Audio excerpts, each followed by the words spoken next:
Today, it's Madden NFL football. It's Week 6 of the NFL on EA Sports.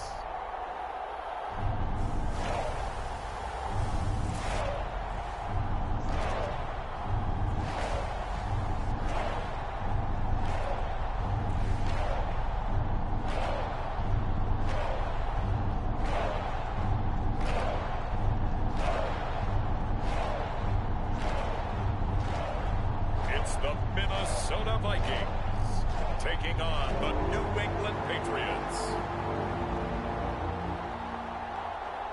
We are pleased as always to be bringing you coverage of the National Football League on EA Sports. Today we've got a Week 6 matchup for you here between the New England Patriots and the Minnesota Vikings.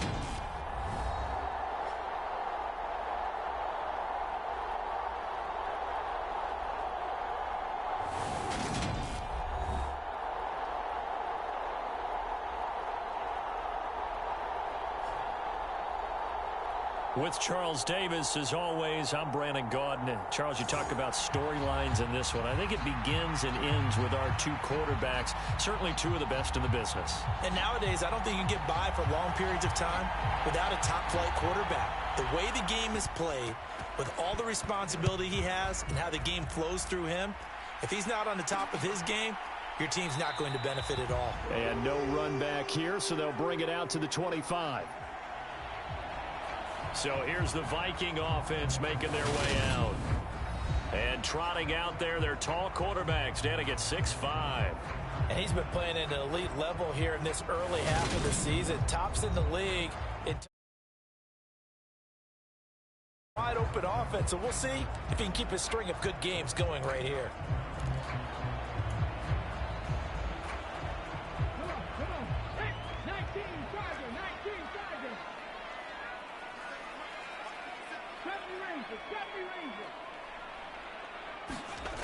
On 1st and 10, Gary. He finds his man, complete. That's Logan.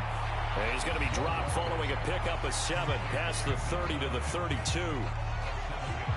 The numbers for him from a week ago: 4 catches, 76 yards. And he's able to pull that last pass in, but this is usually a pretty tough unit to try and maneuver against. They're in the top 10 in the league against the pass, and you and I both know there's not much difference between 1 and 10. Now he's going to throw deep right side. And that will be incomplete. Tried to dial up the long one way out there, but it'll be 3rd down. Well, that's one way you take away a 1st down as a defender. Make sure you have a little bit of physical play when the ball gets to the receiver. Find a way to jostle it free. They caught him off guard, forced the incompletion. And this will be a Vikings 1st down as the tackle made at about the 38. Well, the Vikings hit a perfect 5-0 here to begin the campaign. And they've certainly found their groove of late, winners of 5 in a row. And this team is absolutely playing their best football right now. This is the best that we've seen them play in a long time, partner. Sky's the limit as far as they're concerned. Their confidence really soaring. And now look at this. Big gain, but a fumble. And it's picked up by the Patriots. A lot of talk this week about ball security. In fact, they added an extra period in practice to be more secure with the ball. It didn't work out there. Well, sometimes you just get overexcited during the game. You may all of a sudden make your catch, see some open field, and decide you're going for it, and not realizing the danger lurks while you're doing so. And there's your end result right there.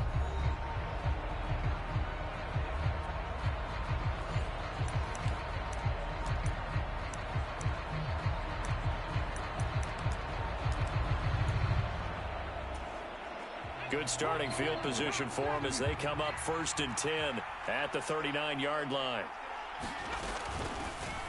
They'll start on the ground here on 1st down. And he'll lose yardage on the play back at the 37-yard line. He'll lose a yard there, and it's 2nd and 11. Part of their struggles last week was getting these negative plays on 1st and 2nd down. That's something they have to be wary of as this game continues.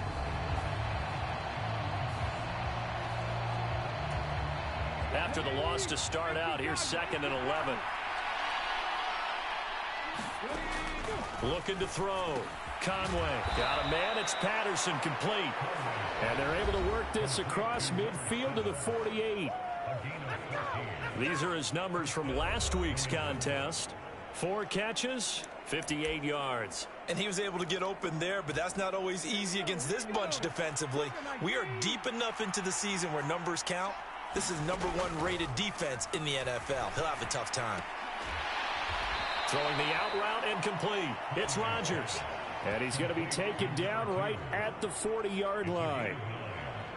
This defense for the Vikings, they were terrific a week ago in the win over Washington. I have to admit, I was extremely impressed by what I saw on tape because they stayed in the face of the quarterback the entire game, ended up getting 4 sacks total, and made it difficult. And he can't find a receiver, and he's brought down. That winds up pushing him back 11 yards on the sack. And that'll bring up 3rd. Well, we knew this guy wasn't especially fleet of foot, but he tried to conjure up some escapability, but there was no way he was getting away on that one. Now on 3rd and long, they'll look to throw. Under pressure, they got him again.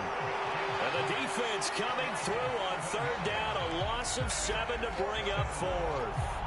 They'll make that a 2nd sack here on their first drive out defensively, and not to get ahead of ourselves, but they're on pace for double-digit sacks at this point. But they're going to have to find a way to tamp that down, aren't they? So if you're the play caller, you're telling your quarterback maybe some screens, maybe some draws, hard count, use your voice inflection a little bit, anything to try and slow that pressure down.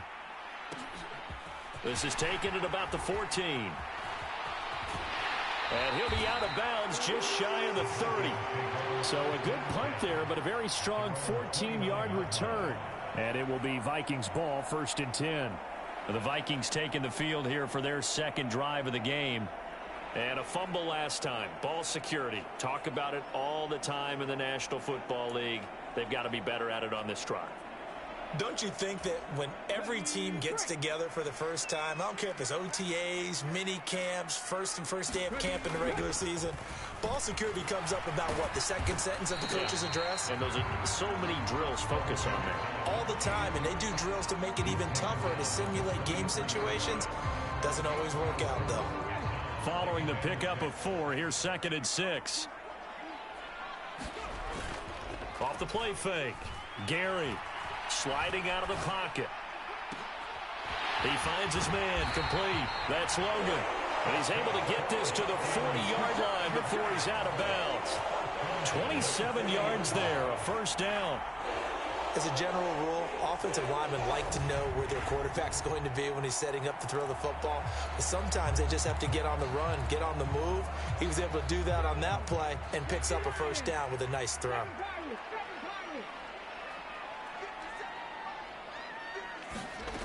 On 1st down, Gary being chased out left. And it's incomplete. Took a shot, couldn't connect. So, Charles, you look at this offense, what a start to the season. 5 wins without a loss. When do you think that you start believing that maybe you're in the midst of something special? Well, you and I both know every head coach never wants that thought to creep into a locker room. But the truth of the matter is, not quite at this time, because if we look at the Steelers in 2020, they're a great example. Remember, they started 11-0, then lost 5 of 6 and went out in the 1st round. But I think if you get toward mid-November, the Thanksgiving time frame, and you're still doing this, that's when things start to get real for a ball club. And he's able to pick up the 1st before he's taken down at the 27. A 3rd down gain of 3 yards, and that'll be enough. That's about what you would expect since they're so efficient on picking up 3rd downs in the top 5 in the NFL. It's all a mindset, and I guarantee you, it started in the offseason. 3rd down's important to them. They find a way to pick them up at a very good clip. Now a man open down the middle of the field. And he's brought down inside the 20 at the 18-yard line. And I think this is a route we'll see more of as this game goes on, because with his speed, they want to get him the ball in space on drag routes just like this. They want him to get the ball and run after the catch. Good job there, though, holding him for a short gain. Able to get the 1 yard he needed, but nothing more.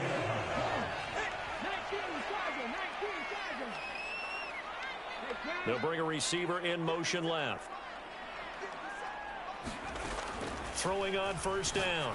Gary to the goal line, but it's incomplete. That's not the first time they've gone his way on this drive, and they were obviously keyed into him because they were there to help break that pass up. And they'll run on the inside handoff. And he's brought down just outside of the 10 at the 11. They get 6. That'll leave them with 3rd and 4. Not a ton of room available on that one, but he made use of what space was available and gained decent yardage. An extra corner comes on now for the Patriots D on 3rd down. Back to throw. Gary. This will be caught just inside the 10. And he won't get to the marker. He's a yard short. A pickup of 3. It leaves him with 4th and 1. And boy, is he close. Did he get there? No, they're going to say he's short of the line to gain. They'll get neither the touchdown nor the first down. And the Patriots defense is going to take over on downs. The Pats at the line ready to go. They'll take over deep in their own end after the fumble recovery as they start 1st and 10. And he's going to go down. He backed up into the end zone, and this is going to wind up a safety. Well, we thought these two defenses, they might come to play. One has already come to play here, a safety for the opening points of the game. Brandon, let's file this play away because if it turns out to be a tight game, who knows? This could wind up being the difference.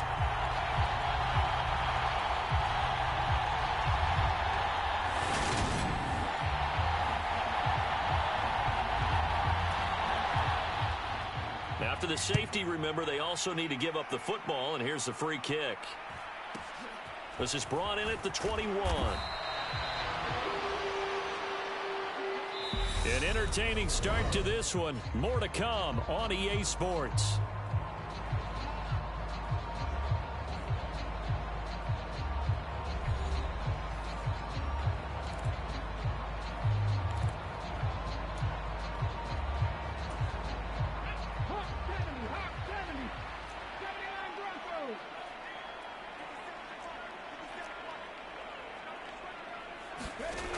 Now a play fake here on first down. Throwing the out route and complete. It's Logan. And down he goes, but he takes it up to the 40. A gain of 11 to kick off the drive, and it's a quick first down. 19 tight, 19 tight.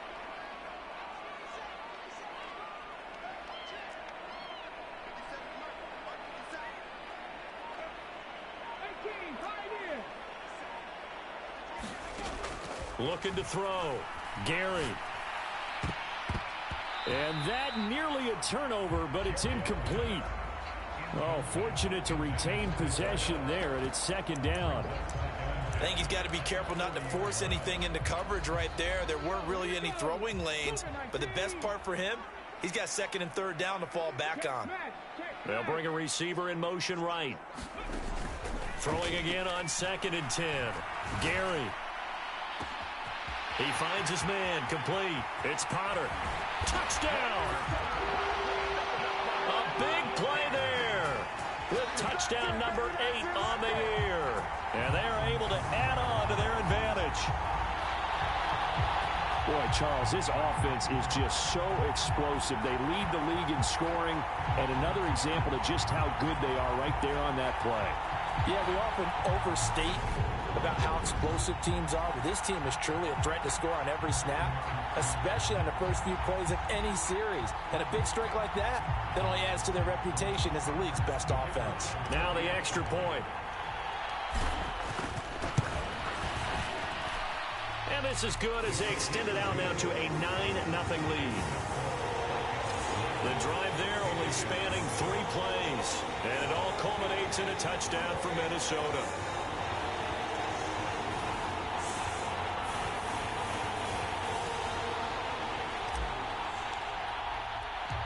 The kickoff unit is out on the field, and they will send this one away. The drive will start at the 25-yard line here as Rodgers will not return it. Out comes the New England offense to see what they can do this time. Still in the first half, but this offense has struggled. Haven't really been able to get anything going, not only in the points category, but in the yards category. Let's see if they can do better here on this drive.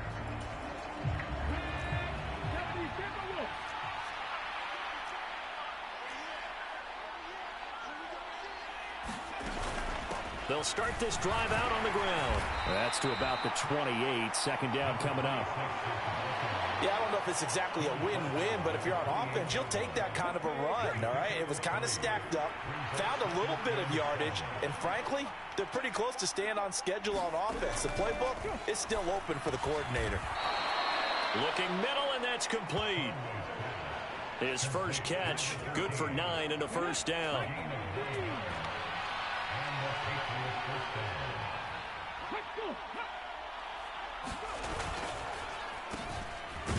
Bottled up fumble. It's out. It's loose. And the Vikings pick up the football. And they are going to bring this one back. It's a fumble return, a scoop and score for the Vikings. So the defense forces the fumble. They get the score, and a guy on defense becoming offensive there, Charles. And you know they love that. Any guy on defense loves to pick up the ball and have it in his hands and try and score himself. In this case, that's exactly what happened. We'll be singing in the shower postgame.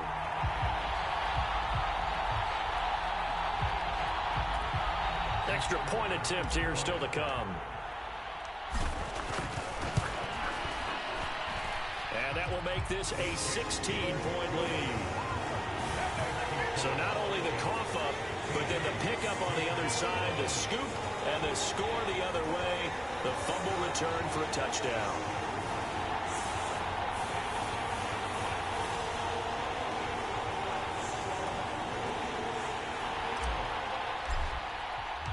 So here's the kickoff now as they'll get it again following that fumble return for a score. And this will not be returnable. It's out of the back of the end zone for a touchback. New England trying to get a place on offense. They're down a couple of scores, 16-0, as they start things out with a 1st and 10.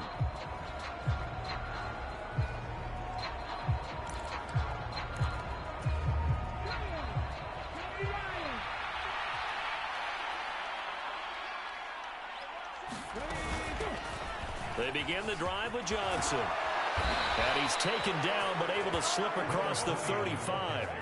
Nice way to start the drive, a gain of 12 and a first down. Partner, if you want more carries, I think we saw how you get them. Showed that he's got the fresh legs, and he picked up the first down on that run. Don't just ask for them. Show them that you're supposed to get the football. On 1st and 10, Conway looking left side, and he's got a man. That's Patterson. And this will be good for a pickup of 9 to the 46.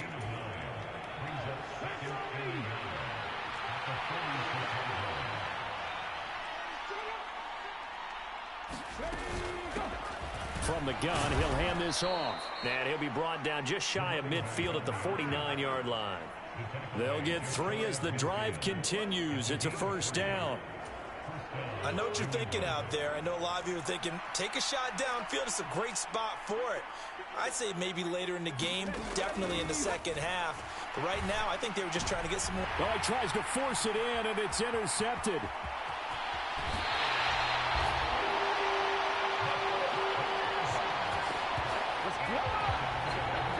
Well, this had trouble written all over from the start. He's got 2 extra defensive backs in the game he's got to deal with. They're in a dime set. So everywhere he's looking, he's seeing a different color jersey. And sure enough, this one winds up being intercepted.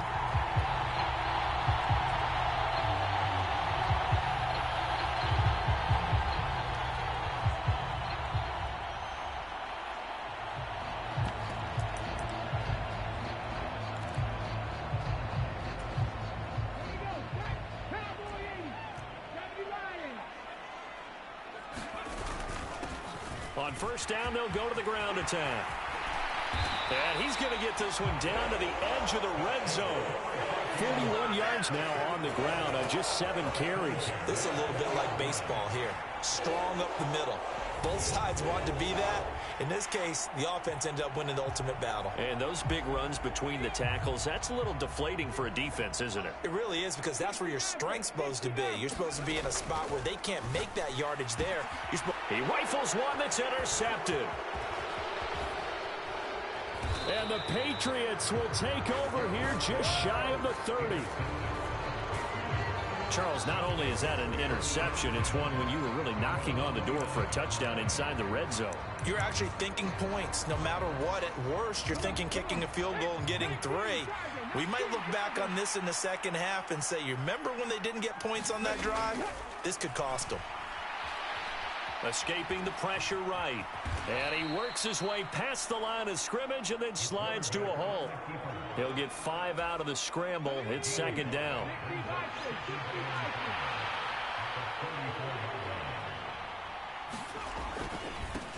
One back in the backfield. He'll get the carry. And he'll get 2, maybe 3 up near the 37. Some of the most unselfish players on any football team, defensive tackles, because we ask them to just eat up blocks and allow other people to make tackles. But when he can make a play himself, as we just saw there, that's a big day. And he will have a Patriots first down as this defense unable to hold. It's a 7-yard gain there on 3rd and 2.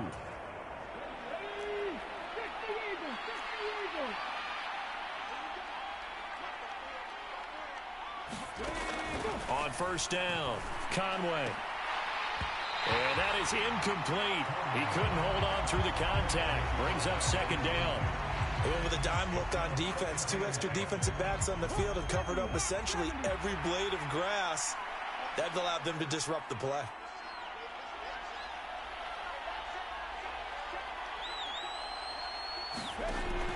And 2nd and 10, he'll look to throw again. That'll be caught by Rodgers.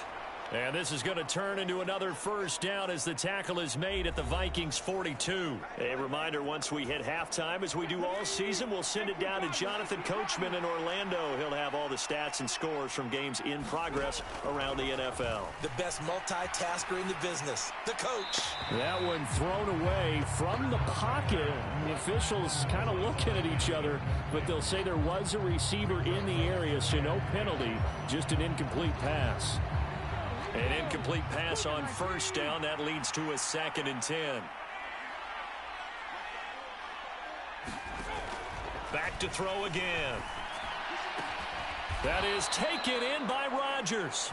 And this is going to turn into another first down as the tackle is made at the Vikings 26.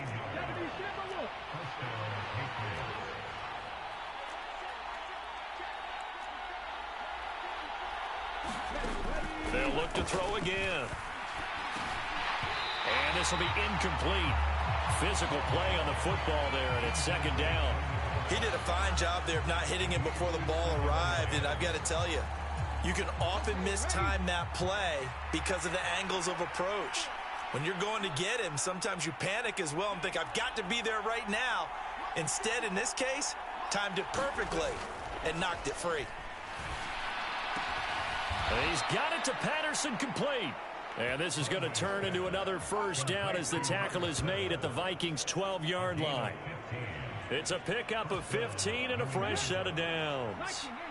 This offense finding its legs now. Here's another 1st and 10. Again, he'll drop to throw. Man open right side. It's Rodgers. 2 yards on the pickup there. And it'll be second down.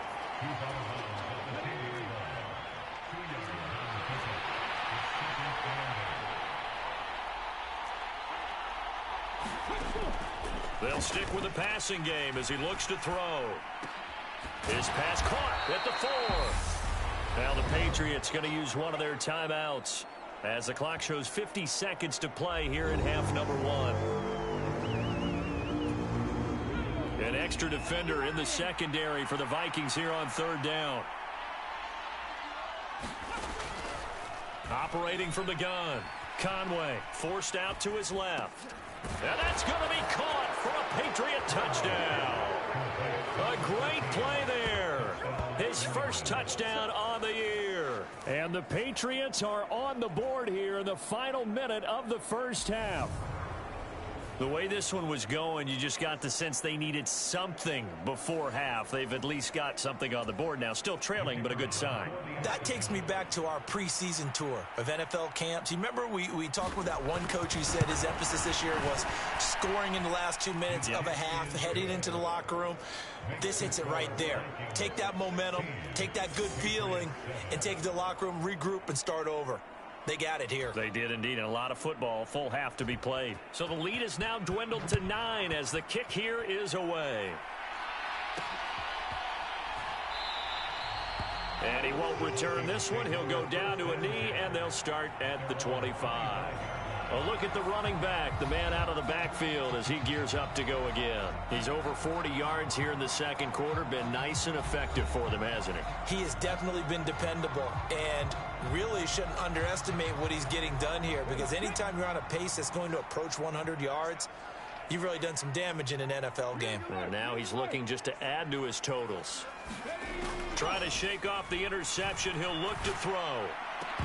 And that's going to be incomplete. Too tough to hold on to that one. It's second down. Well, it hasn't been a banner first half for the defense trying to cover him today, but they'll take that one right there, helping force that incompletion.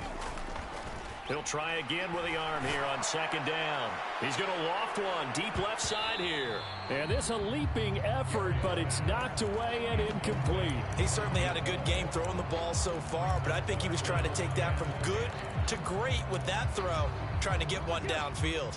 So back-to-back incompletions, and that has him staring at a 3rd and 10. They'll bring a receiver in motion left. On 3rd down, Gary. And he's got Booker. The 30. 10. Touchdown, Vikings. A great effort there. 75 yards. And the Vikings will extend their lead in the final minute of the half. Week after week, Charles, when we see this offense operate, I don't know, they just seem to get more impressive. They certainly do, and let's face it, it's no surprise they're the best in the NFL in scoring. This team designs things well and executes even better. And here, it only takes a few snaps before they're in the end zone. That's how they demoralize teams. That's how they put them on notice. The Vikings leave the offense on the field as they're going to line up and go for 2. They'll try and run it here. And he will get into the end zone to bump the lead up to 3 scores. Only had a couple of yards to gain there on the 2-point conversion, and they were able to do it. And how many teams shy away from running the football in a 2-point conversion? They treat 2 yards as if it were 20. If you're a good team running the ball, go to your strength. Go ahead and push it into the end zone. Yeah, they did. It worked. The kickoff team on the field now as they will send this one away. And not willing to risk another fumble, he'll sit on this one. It's a touchback. The Pats going to get one final possession in this first half. And with time quickly fading here in the second quarter, not sure how aggressively, offensively they want to play this. I think we'll find out just how much they trust their guys in this situation if they decide to take a shot. And just 25 seconds to go in the half now as they've got it 1st and 10.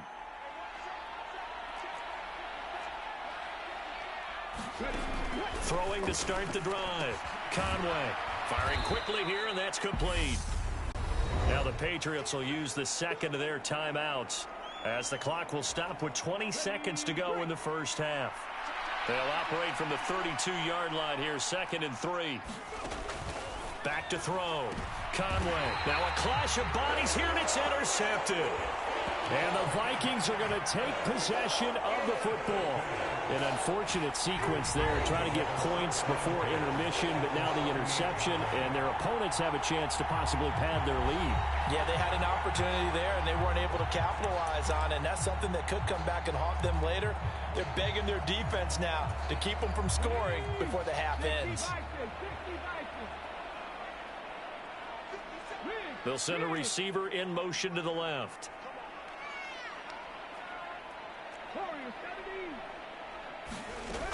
Throwing on 1st down. Gary. Going right side here, and that's complete. And he'll wind up getting this to the 32. A play that started at the 16, and that's how many yards they get. First down.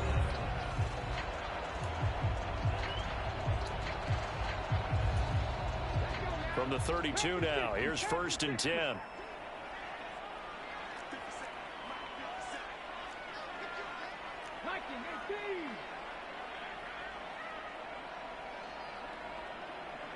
Panther 11. Looking to throw. Gary. And that nearly intercepted. With a free safety roaming into position, almost had it, but it's 2nd down. They're going for a receiver there. Already has 1 touchdown in this first half. A second one not to be. I like where their headspace is, though. I mean, I really like the thought process, right? You got a guy who's already scored one, right? You want to go back to him, continue the hot hand, and make them adjust to you defensively. I like what they were trying to get done, even though they weren't successful. So we reach halftime in what's been a fairly one-sided game so far. As we send you down to Orlando, where Jonathan Coachman has our EA Sports Halftime Report. Coach. All right, Brandon, thanks. A few teams starting to rise to the top as it's time to take you around the NFL here in Week 6. We'll begin in Orchard Park, an AFC East matchup between Miami and Buffalo. And it's the Bills with the lead in the second quarter. The Bills still in a dogfight, but this would be a good victory for them if they could get it. From there, we head down to Tennessee to check on the Titans at home in Nashville. And they've got the lead in that one over the visiting Baltimore Ravens. The Titans looking to sew that one up, and they look to be in pretty good shape. Lastly, let's get you to Charlotte, North Carolina. Check on the Panthers at home at Bank of America Stadium. And they have the lead in that one over the visiting Philadelphia Eagles. The Panthers trying to finish that one off and claim victory. Meanwhile, in our game, it's been a back-and-forth first half. Who can put it together in the second half? For the answer, we turn it back over to our broadcast team of Brandon Godden and Charles Davis.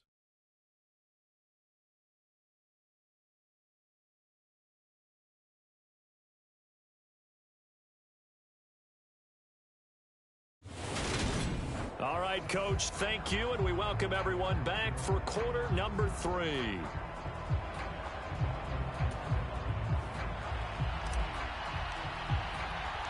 The Patriots trailing here, but they will have the football first as the third quarter is underway.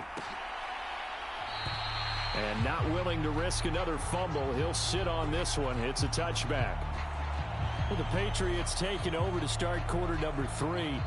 And you have to think, Charles, down 3 scores already. They need to play an almost perfect second half to have a solid chance. And that absolutely starts with finding some way to put together a touchdown drive here. They need to be smart, fast, efficient, get the ball to the end zone, and do it again multiple times in order to have a chance to win this game. And he's going to be intercepted a third time. And he will take this one home. It's a touchdown. And Charles, for this offense, those interception woes they kind of had in the first half have now followed them into the second half. And for this defense, they take advantage, turn that into a pick 6. And that defense is in a spot now where they're thinking about ways to close this game out. As confidently as they've been playing, I expect them to do exactly that. Out comes the kicking team here for the extra point. And that stretches the lead to 27. A heck of a play there defensively, getting the interception, navigating his way into the end zone for the touchdown.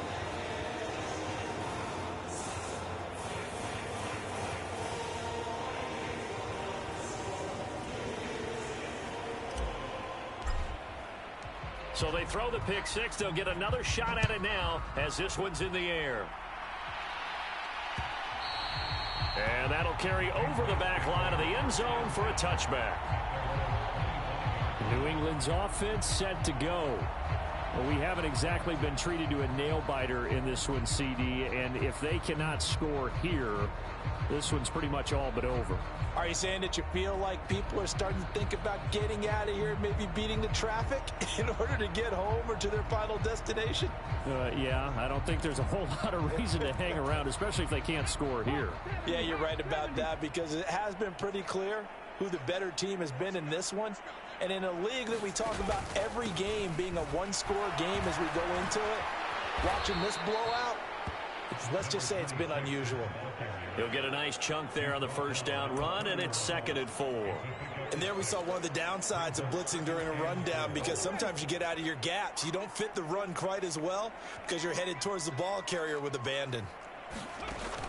To throw on 2nd down, Conway.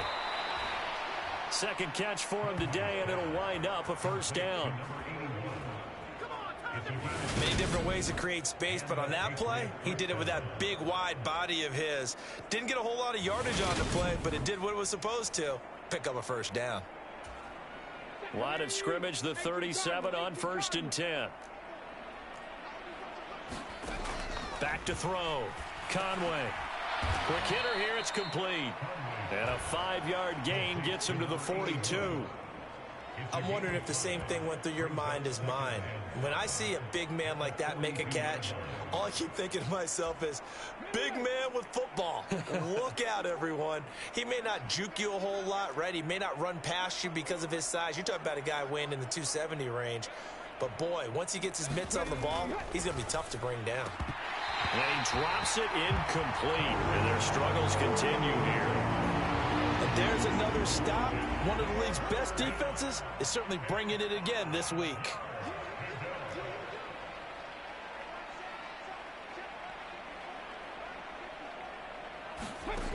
Out of the gun now on 3rd down. Oh, had his hands on it, couldn't bring it in. Pretty symptomatic of how this game's been going.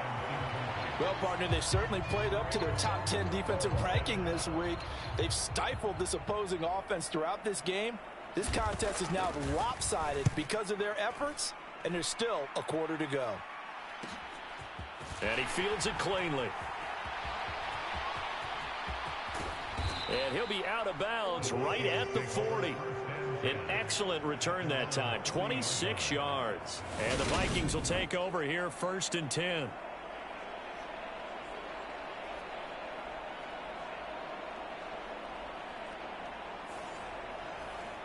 So here are the Vikings to take over. Remember, they're riding that 5-game winning streak, and right now in the driver's seat in this ball game as well.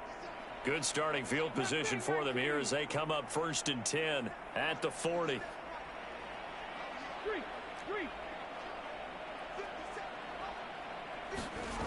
Throwing to start the drive. Gary. He finds his man, complete. It's Potter. And out of bounds on the other side of midfield at the 45. So 1st and 10, and if they score on this drive, might have to start digging in our second half blowout material. Looking to throw. Gary. He finds his man, complete. It's Logan. And he's going to be taken down just shy of the 35. Nice rhythm throw there on 1st down. He located his tight end, made a nice easy pitch and catch. Hoping he can break a tackle or two. Wasn't able to do that there, but still good yardage.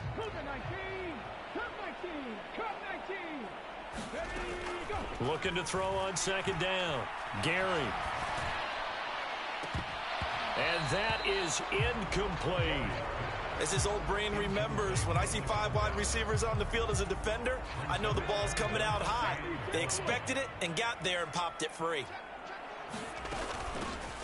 Here's a handoff out of the gun. And he's going to have the 1st down yardage as he's down at about the 30-yard line. Give him the 3rd down conversion, 5 yards on the play. So 1st and 10 now from the 30.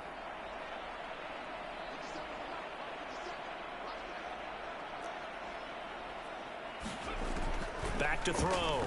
Gary. He finds his man, complete. That's Warner.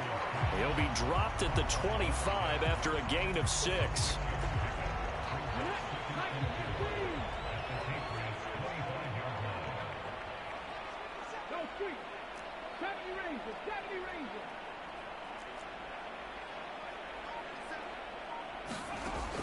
To throw on second down, Gary.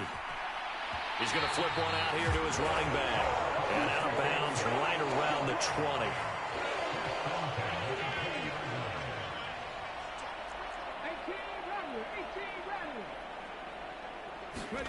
From the red zone now, they'll look to throw. Toward the end zone, but that's going to wind up incomplete. Well, you know me, whether you need it or not, I'm going to give a little unsolicited advice. Just throw it downfield out of the pocket, only if you're absolutely sure. Otherwise, use your running ability and try and get those yards a safer way. After the incompletion, here's 2nd and 10 from the 20.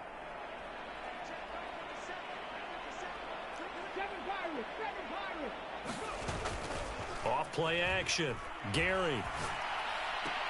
Here's Booker on the catch. And he'll go out of bounds in the red zone just inside the 20. He'll get only 3 there, so it leaves him with a 3rd and 7 ahead. So 7 yards from the first down here as they come up to the line of scrimmage. To throw on 3rd down, Gary. Flush to his right. To the goal line, but it's incomplete. Partner, I think he's got to be careful as he continues to try to extend plays because he's already been intercepted in this game. And the coverage, they continue to challenge all of his receivers downfield.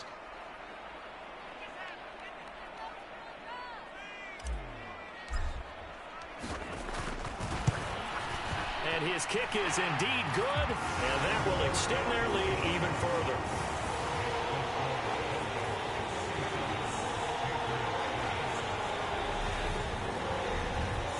I got to think at this point, 3rd quarter, if you're able to hold on to the ball, get 3 at the end, that's all you're looking for. I would agree with that because right now, this is a job well done by them. In fact, it's almost time for handshakes, a little dap on the sidelines, maybe even start to discuss post-game plans. And for the guys who haven't played yet, go ahead and get loose. Your time is now. And this will be a touchback as that sails over the end line. Now the Patriots offense, they work their way back out onto the field. Well, this has been a tough one for them, Charles. They've struggled really on both sides of the football. And one thing that's really plagued them, the turnovers. They've had issues keeping the football in their possession. And every game that's ever been played, all coaches talk about taking care of the football and limiting turnovers. And in this one, after we saw that first turnover, we worried that things would snowball, and it certainly did, especially on the scoreboard. Oh, he was hit as he threw it there, and that one winds up incomplete. Well, defensively, they haven't let him just sit in the pocket and get comfortable, and that's opposite a lot of game plans in today's NFL. Ordinarily, you're trying to keep the quarterback hemmed in. In this case, they brought the heat, and if he flushes out, they're fine with that, and they force another incompletion. Now a throw here, hauled in, and he'll be out right at the 35. 9 yards, and that leaves him just short, so it'll be 3rd and less than a yard. They like going to him in the slot. He catches another one. I think this comes under the heading of, until they stop him, why not go back to him? He has something going really well. Great working relationship with the guy throwing the ball, and they keep making the connection. And this pass broken up. The contact well timed there, and now 4th down. Well, they certainly aren't letting up today, partner, because they've forced big turnovers already, and it's been incredibly tough for them to get yards against, let alone put points up on the board. The Patriots send out their punter as he's on here to punt it away.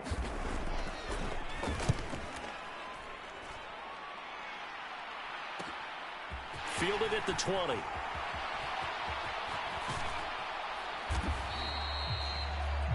A very good return that time. 18 yards. And out will come the offense as they take over. And now this offense comes back out onto the field. And they're not going to play this conservative, I don't think. They had the field goal last time, and they're up, but they're looking to put a drive in the end zone. Oh, I agree with you totally. No one goes out on the field and says, all right, let's just settle for 3, except in certain situations, trying to ice a game, that sort of deal. Most of the time, it's end zone, and that's what you're thinking, and I believe that's exactly what they're thinking as they begin this one. Yeah, no quarterback ever goes out there saying, hey, let's get 3, right? Not one that I've ever met. Give them 3 on first down. It'll set up a 2nd and 7. And they'll give him another shot here on the ground. And running room scarce here. He's going to be stopped in his tracks at the line of scrimmage. No gain on the play, and it's going to bring up a third down. Well done to sniff that out defensively. He had it diagnosed pretty quickly. I love that description because diagnosed is perfect on that one. Read his keys, made the play, and he couldn't even get going moving the football. And that will be incomplete. How about some applause for the defense there? They forced him to throw that one into coverage, and just like that, they're staring at a fourth down. Well done. The Vikings send out their punter. And the way this offense has moved the ball, he hasn't been needed till here in the third. A 41-yard punt there with no return. And the Pats will be backed up deep to get the drive started as they take over 1st and 10. Now this offense back out and set to go for their next drive. Charles, a very uninspired effort. The last time we saw them out there was a quick 3-and-out, and they punted the football. Yeah, and you never want to get stopped so soundly during a series, but what would be even worse now is letting it happen again right here. They've got to get going.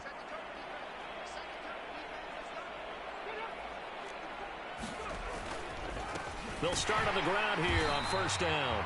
And they're going to get him behind the line yet again as his nightmare afternoon continues. 2 yards the loss, 2nd and 12.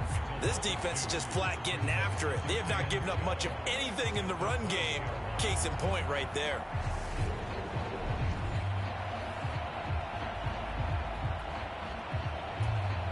First play of the drive goes the wrong way. Here's 2nd and 12. Looking to throw. Conway. That's good. The completion there for 7 yards. And it's 3rd and 4 now.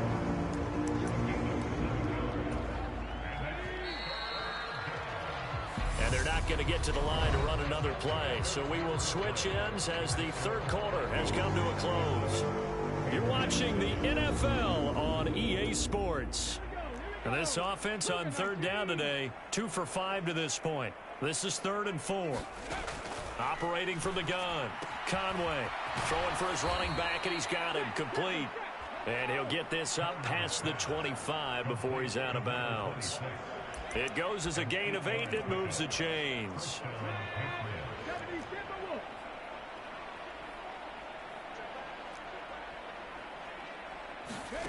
On 1st and 10. Conway. And a quick throw here. That's complete. That was a nicely run slant route, and what the receiver's trying to do is make the defender think he's going upfield for a deeper route, and then breaks it off, usually after about 3 to 4 steps, and cuts towards the middle of the field. And now what he's trying to do is use his body to keep the defender away from the football and get the quarterback a really nice target. 5th catch of the afternoon, and that gives him a 1st down. And the tight end is certainly a position built to move the chains because they can control space underneath. If they've got good hands, then, of course, they're a dynamic target. But one other thing is they're right in the sight lines of a quarterback on just about every play, and that makes it easier for the quarterback to pick him out and deliver. And he's going to be taken down right at the 40-yard line. So on the other side of the field now, it's 1st and 10 as they've got things rolling on this drive. Back to throw. Conway. And he's going to be taken down right at the 40-yard line. One thing I think that's safe to say defensively, the tackling's been really good. And because of that, it's been very, very hard for them to move the ball because you're not getting the benefits of run after catch. They're tackling them almost on the spot. That means you have to run extra plays, harder to move it. And this throw incomplete. And the defender all over him that time, and it's going to lead to 3rd down. They lead big, and a major part of that has been how they've taken their play to a whole new level this second half. No points allowed since the break, and you can add another incompletion to the total number that they forced in this runaway contest. Throw out right, taken in by Patterson. And almost, but not quite. Needed 10, he got 9. 4th down. So much about offense is what you call hidden yardage. You know, you throw the ball to someone, they catch it, and then they can make a big play. You know, they create a play, run after catch. They did a really nice job there of limiting that and keeping him from a 1st down. Yeah, stopped him in his tracks. Come on. Hey, 19, Sergeant, 19, Sergeant. As expected, they're going for it to keep the drive alive. It's Rodgers here with a grab. And he is going to pick up a Patriots first down as they manage to convert, and that'll keep the drive alive. No reason not to try it there, and they do indeed convert on fourth. Catch number 100 for his career right there, and it's good enough to keep the chains moving.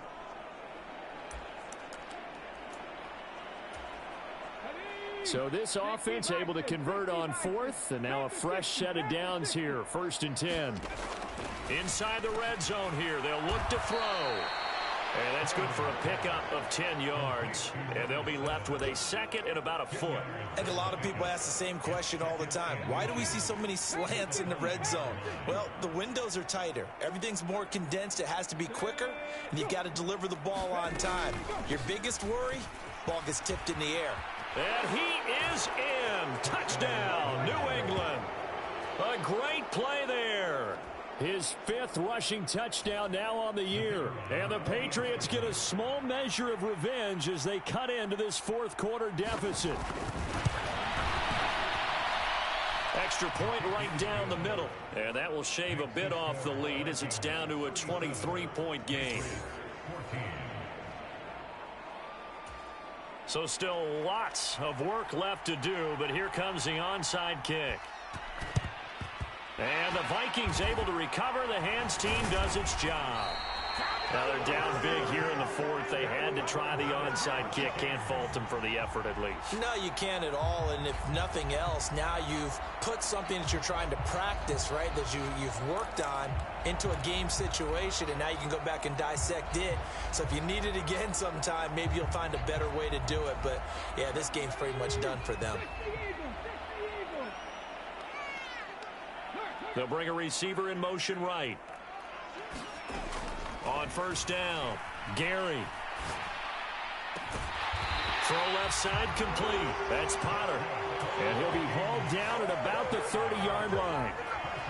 The passing game continues to be their friend. Even with a stable lead here in the 4th, Charles, they're going back to that well. Yeah, with their overall philosophy, you know that they trust their quarterback. He's been able to throw it well. If they continue to throw these safe passes, who can blame them? Now here's a throw that's complete. Down inside the 10. And he will reach the 8-yard line before going out. A well-executed 22-yard gain.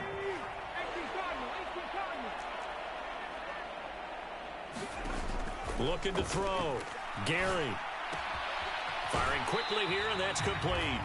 And just shy of the goal line as he's out of bounds right at the 1. A gain of 7 that time. 2nd goal.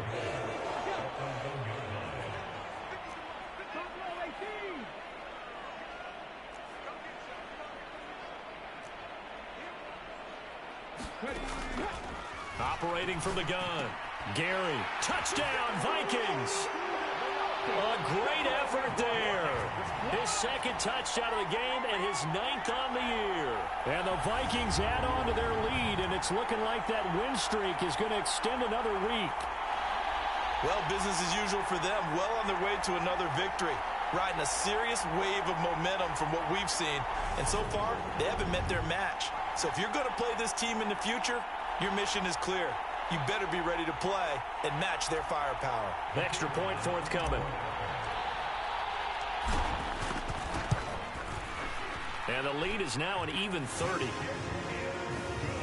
A drive there of just 4 plays. And it's polished off by a Viking score.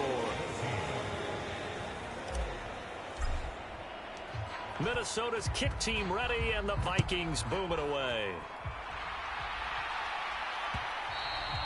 And they will not get a chance to return this one as it's through the end zone for a touchback. New England trying to get a place on offense.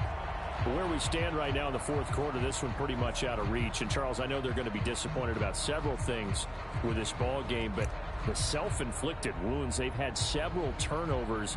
You would have to think that's going to be something they're going to discuss heavily in the film session in the coming days. You're absolutely right about that, partner, because they're going to have to sit in that film room and watch every error that they made and figure out how to not do it in the future. And mentally, I think a lot of the guys are already starting to think about, okay, how do we put this behind us and get better for the next time out?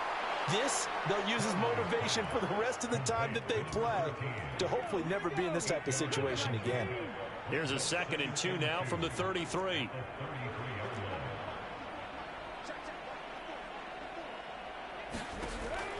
Back to throw. Conway. And he'll complete this one to Patterson. They call his number again. It's his 6th catch and a first down. Just 2 minutes remaining here in the 4th quarter of what has been a one-sided affair. So the Patriots with a football as we get you reset. They've got a 1st and 10 as they search for a late score.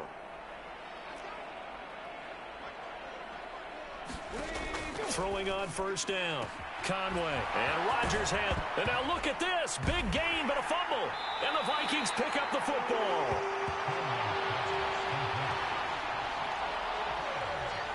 And I don't know that fumble is going to matter a whole lot. You look at the deficit here in the 4th. It doesn't matter. The coach on the sideline still scratching his head. Yeah, not only scratching his head, but probably writing a note or two about, we're going to address this come practice next week because maybe that's the reason we're down this far. Doesn't matter at this point, but being sloppy throughout the game, not going to help him improve.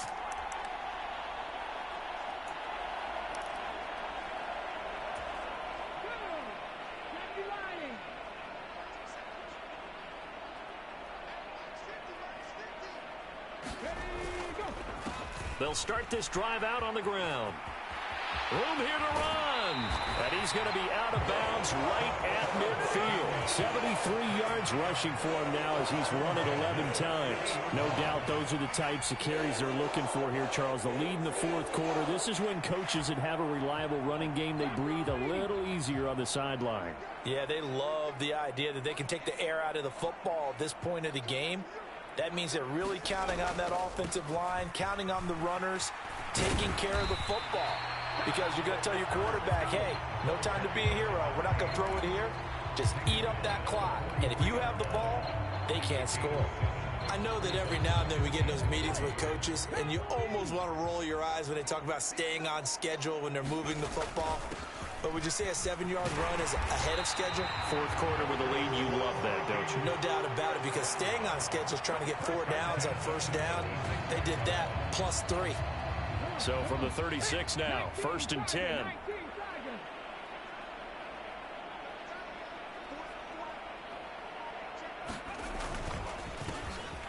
A handoff as they run the counter play. And an excellent job of finding the opening as he's got this now all the way down to the 22. They get 14 there. First down, Vikings. Well, that's a carry they have to be satisfied with. And throughout this game, they've been satisfied with what he's given them. Whenever they've needed a big run, a first down, he's the guy they've turned to. And it doesn't matter what the defense thinks. They feel like they've got the confidence to keep handing it to him and keep picking up good yardage. Charles, a lot of happy faces heading into the tunnel as this one ends, and understandably so. Not only did they get the win, but boy, their offense was on fire in this ball game. And partner, I have no idea what the top speed is on one of those high-end sports cars. What's the top gear you can get into? This offense, they certainly were there in this one, huh? Everything clicking for them in this contest, the kind of performance that they're going to cherish. So for Minnesota, they remain as hot as anyone, 6-0 now through the first month and a half. And they'll get to stay put for a few days as they'll host the Chicago Bears next week. Meanwhile, for New England, the loss here will move them back to 500 at 3-3. And they will get a home date next week as they will take on the Buffalo Bills. So for our entire crew, alongside Charles Davis, I'm Brandon Gaudin. Thanks for watching, everybody. We'll see you next time.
today on EA Sports. It's Week 7 of the NFL on EA Sports.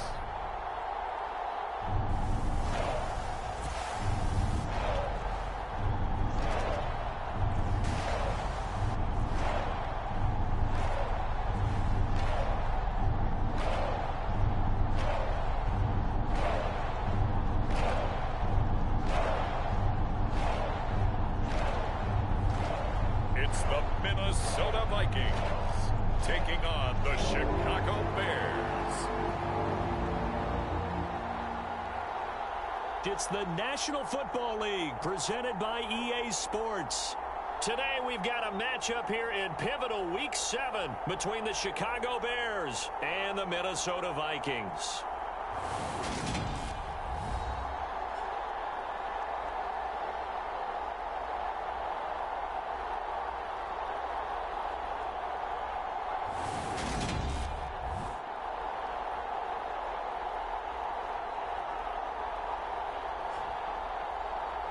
Again, everyone, Brandon Gaudin alongside Charles Davis. And Charles, you look at this Vikings ball club. They've got all W's on the ledger so far. A perfect 6-0. Yeah, still a long way to go in this season, but they're showing everyone early on that they intend to be there in the end. Meanwhile, for our visitors, the Bears, they too were winners last time out, so something's got to give here. And I love it when both teams come in off of wins. Great mindsets, and it usually leads to a really well-played game. And they will elect to not bring this one out as our first drive will begin at the 20. Now for their opening drive. And led out by their veteran quarterback. He's been around a while. They don't celebrate birthdays for him. They just cut him up, see how many rings he's got around the middle. He has been in the league a long time. And what a first half of the season he's had, leading the NFL in passing yards to this point. He's been a tough man to slow down. So this defense certainly has its work cut out for him.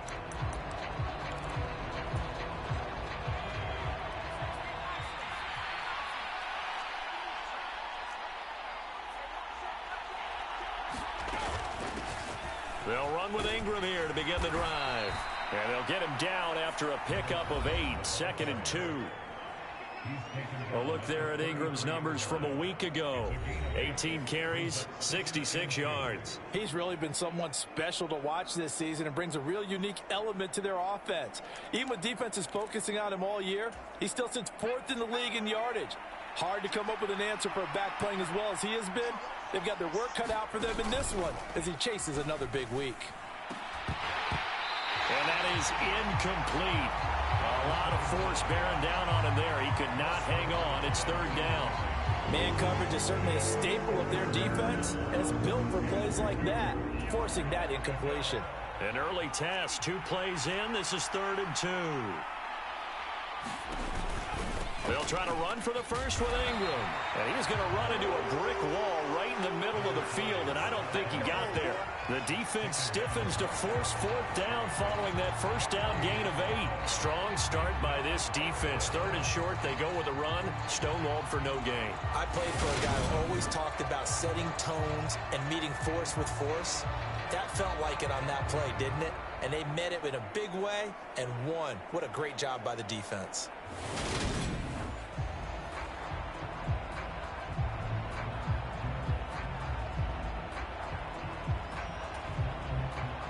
Here comes the Bears punter now.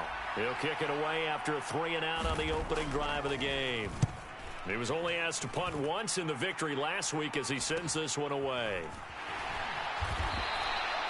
39-yard punt, 6 yards on the return. And they will take over 1st and 10. So here come the Vikings as they get set for their first drive. And leading them out there, their 6'5" quarterback. And I think if you ask most folks to give you their first half MVP, very likely they're going to say it's this man right here. The NFL's leader in touchdown passes to this point in the season. Still 2 months to go. But if he can keep going at the pace he's at, this is going to be a dangerous team come January, and he could very well walk away with the MVP. On 1st and 10, Gary. He finds his man complete. That's Logan. The numbers for him from a week ago: 5 catches, 64 yards. This defense is ranked near the bottom of the league against the pass. You get the sense that he feels like if he gets covered on any call, he's going to be upset. He thinks he should be open on every snap in this game. Looking to throw on second down. Gary. And that nearly an interception here on this opening drive, but he gets a reprieve. It's third down.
But Charles, something we talked about last week, when you start believing whether you're in the midst of a special season or not. Well, now they're at 6-0. Are you still trying to tamp down the expectations in that locker room? Well, to me, it's less about tamping down expectations and much more about not getting ahead of yourself as a team. And look, they've got to play each game individually, right? Many teams talk about being 1-0 at the end of each and every game each week. To me, you got to understand you cannot win the Super Bowl in October. Give him 8 yards on the play, and they pick up the first. The Vikings at 6-0. What a start to the season for them. And they have certainly got it rolling as of late. Winners of 6 in a row. And I think this is where, as a head coach, you show your team some trust. Instead of just talking about winning, the very next game, you point out to them, we're on a nice run here. And if we keep doing this, we'll be playing at home in the postseason, and we know that could ride us all the way to the Super Bowl if we get that done. And this one almost intercepted. Not a good throw there. Nearly an opening drive INT. How about that? Red man coverage and decided to test them early, but it proved up to the task and forced the incompletion.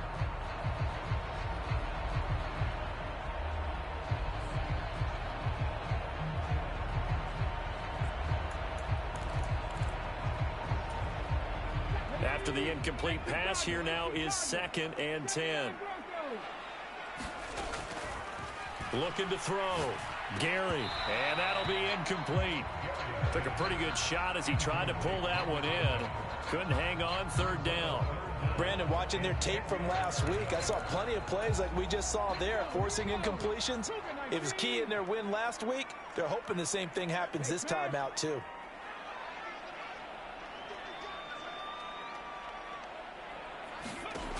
On 3rd down, Gary. He finds his man, complete. That's Potter. And he'll be marked down right at the 15-yard line.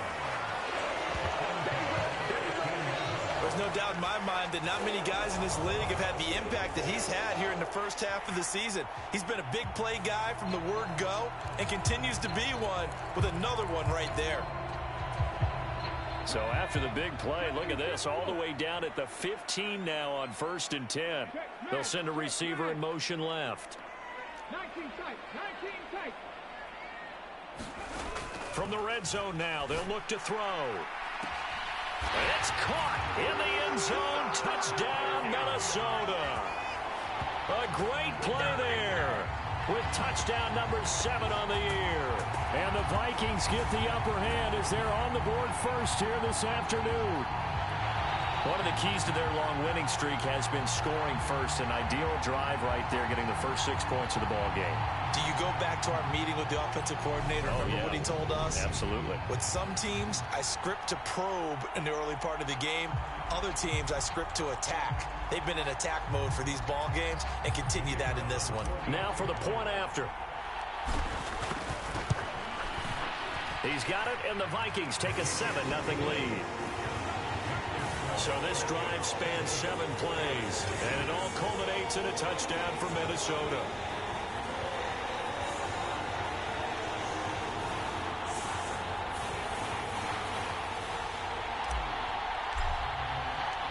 Out is the kickoff unit as they run up and send this one away.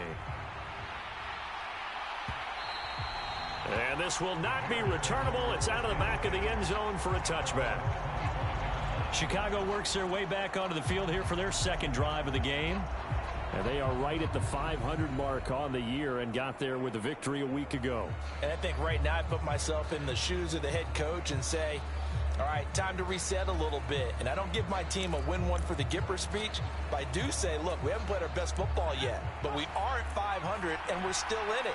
Let's try and string a few of these victories together, and we're capable of doing so.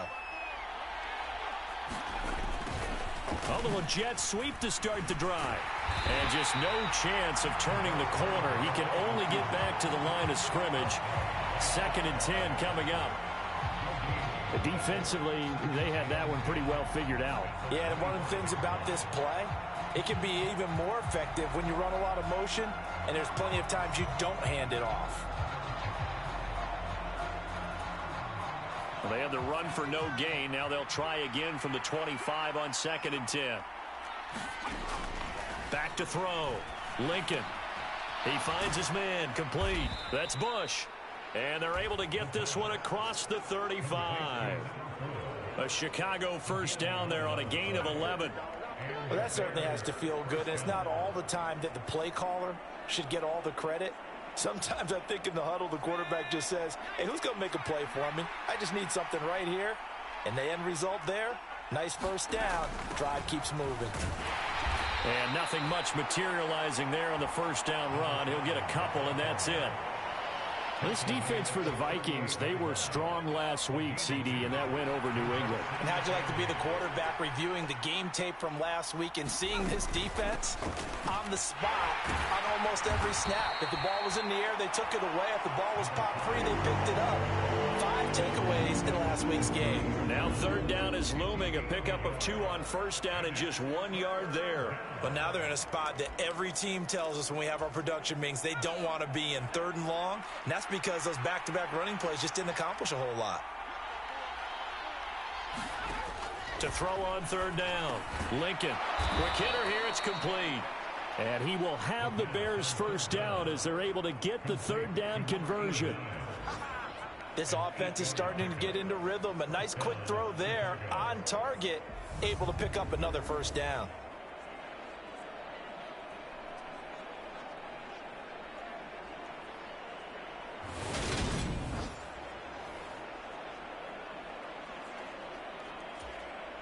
A couple of first downs on the drive already, as they'll go from the 47 now on first down.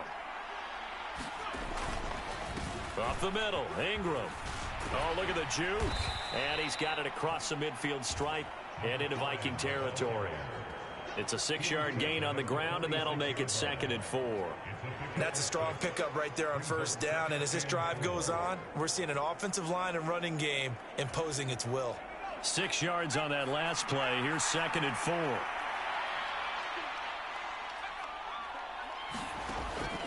Looking to throw. Lincoln. Dancing. And he's going to have to eat this one as down he goes.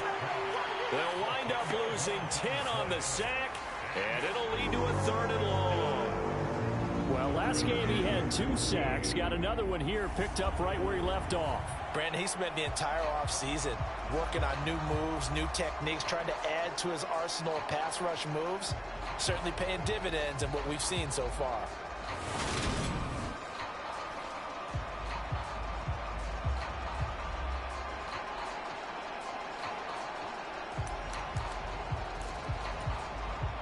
A long way to go here on 3rd down for the 8th play of the drive. Now a shotgun snap as they'll look to throw. Throwing the out route and complete. It's Riley.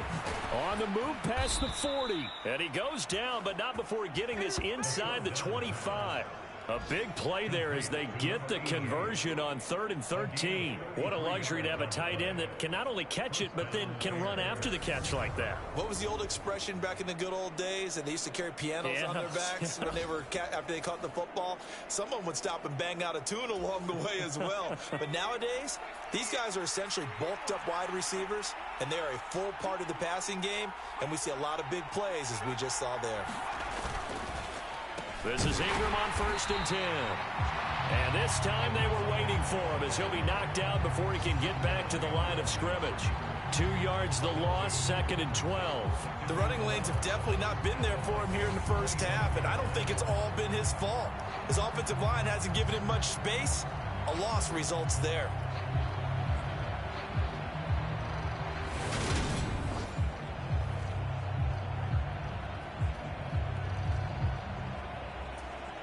A rare misstep on that last play because the drive has been strong, but now it's 2nd and 12.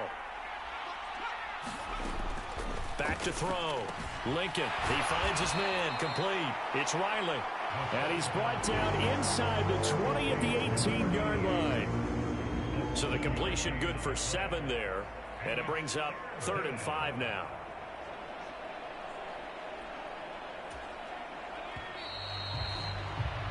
After one, 7-0 on EA Sports.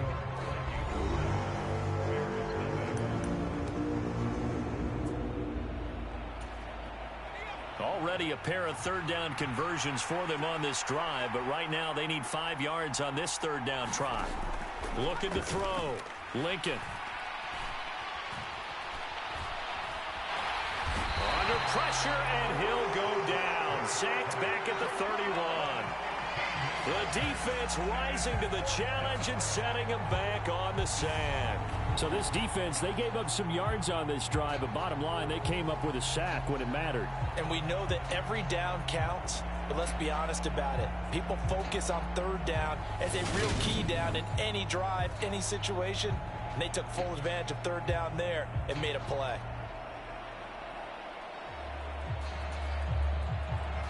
Now we've got a field goal coming up here for Chicago.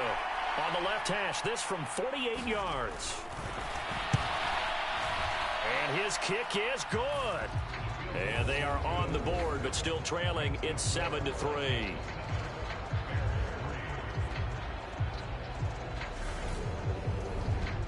So they're able to end that drive with 3 points in this one-possession ball game. And ideally, you want to end every drive with points. Most quarterbacks would tell you, let's end it with a kick, right?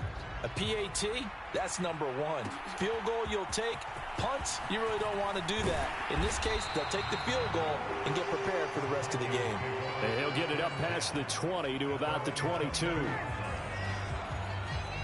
The Vikings taking the field here for their second drive of the game. And that last drive, so effective in the passing game, resulting in the touchdown. Maybe not many people were focused on the trenches. There was good protection there. Excellent protection. So now defensively, you've almost got to get down to those starters blocks like you're a sprinter. Get lower than those guys on offense and find a way to roar through them or around them to get into the face of the passer. Easier said than done, though. Way easier said than done. But they've got to try something because right now they're just cutting them to shreds. And he's able to plow forward up to about the 29, just shy of the 30. It's a 7-yard carry to set them up with a 2nd and 3. Well, no matter how they phrase it, staying on schedule, staying ahead of the sticks, whatever you want to call it, 7 yards on first down, that fits the bill. Meanwhile, the throw here is complete. And able to get this one across the 45 before he's brought down. 17 yards on the catch and run. It's a first down. And this was a nice example of an offensive coordinator scheming his guy open. Just a little underneath route, just trying to free up some space. And it worked awfully well. Got him not just space, but plenty of room to run after the catch to pick up really nice yardage.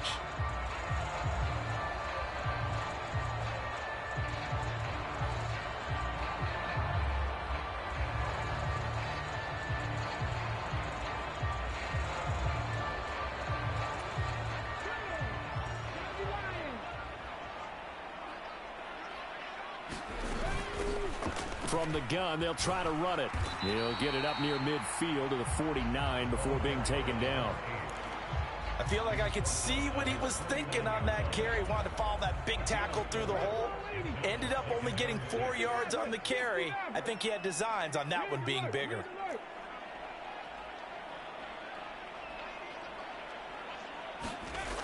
To throw on second down, Gary.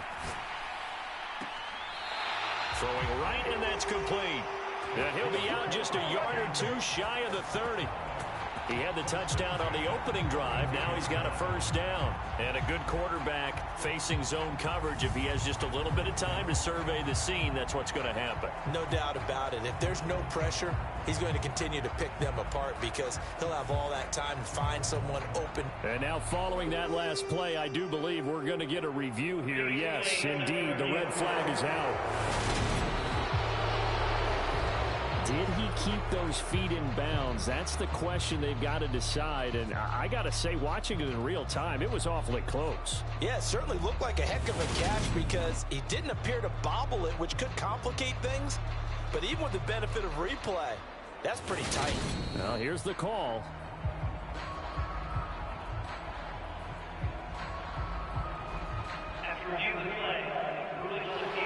So the challenge there does not go their way. This will indeed remain a completed pass.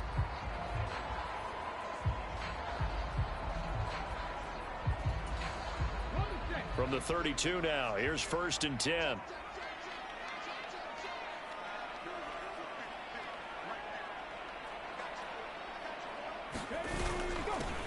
One back in the backfield, he'll get the carry. And not a whole lot of room to operate there on the first down run. He gets maybe 3. Well, that's just a pile of bodies there, and that's when you kind of find out who's a tough guy, right? Who can stand up and make a play. It was only a 3-yard run, but for both sides, they had to walk away from that field like, okay, I can stand up when the going gets tough in here.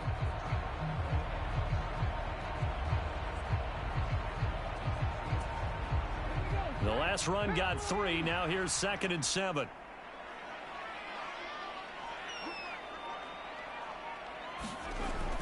Back to throw. Gary.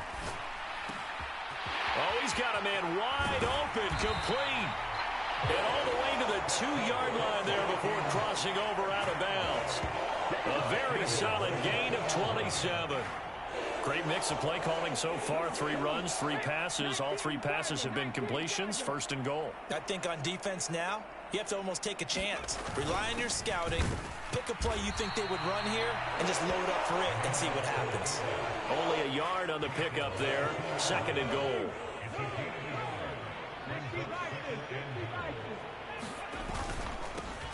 They'll try to run this one in.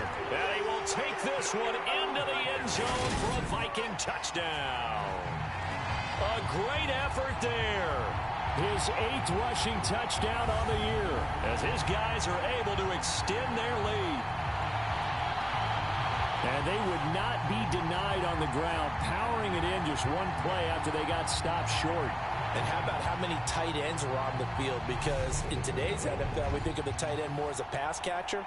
But this group, they tell them you've got to be able to run block to stay on this team. And they committed to it and got it done right there.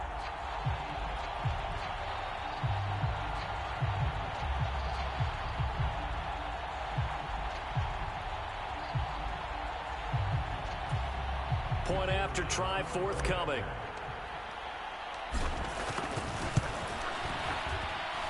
And this one's right through to make it a 14-3 ball game. So that drive goes 8 plays. And it's culminated by a 2-yard touchdown run.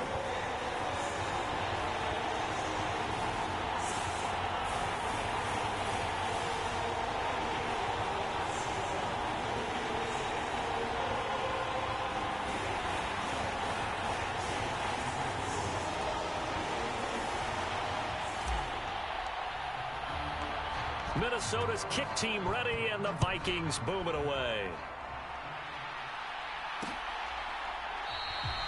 And Carter deciding not to bring this one out.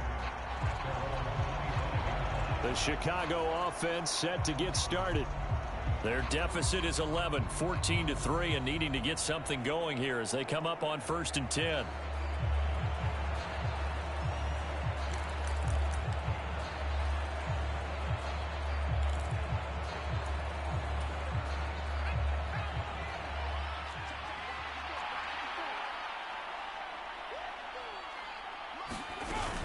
The drive starts here with a carry by Ingram. And this will be a gain of 5 as he gets it to the 30. Well, it's time for them to be good teammates right here. And what I mean by that is possess the ball for a little while. Get at least 2 first downs. Give their defense a chance to settle down a little bit after they give up a touchdown.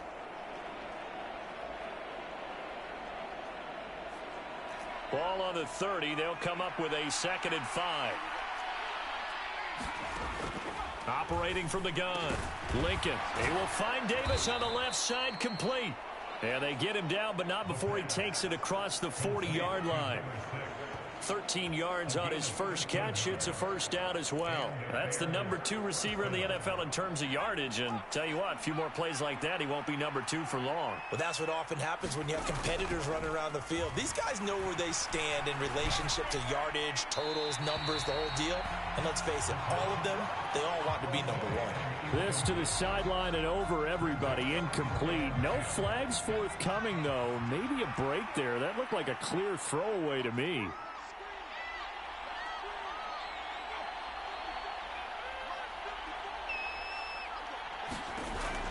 Now he'll look to throw here on 2nd and 10.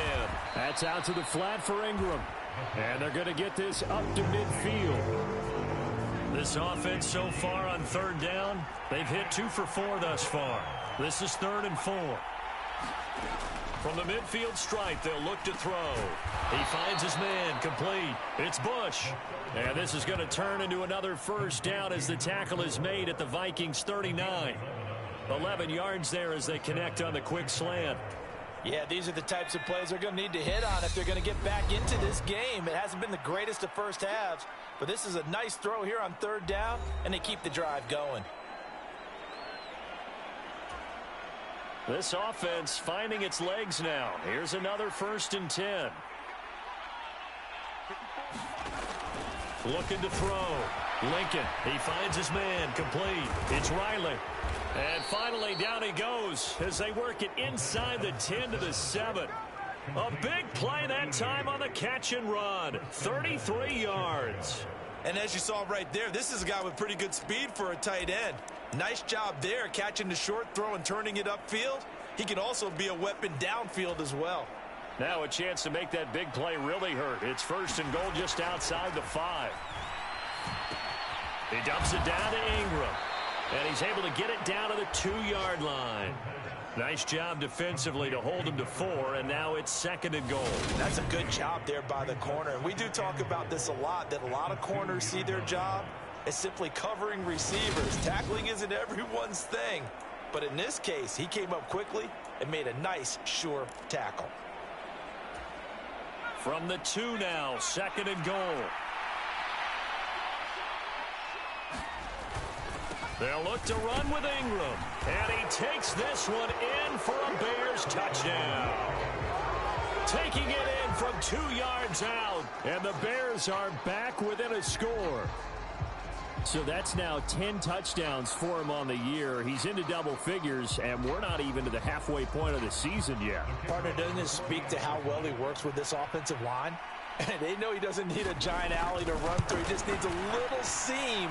And he's so good at being patient, waiting for things to develop, and then accelerating when it does appear.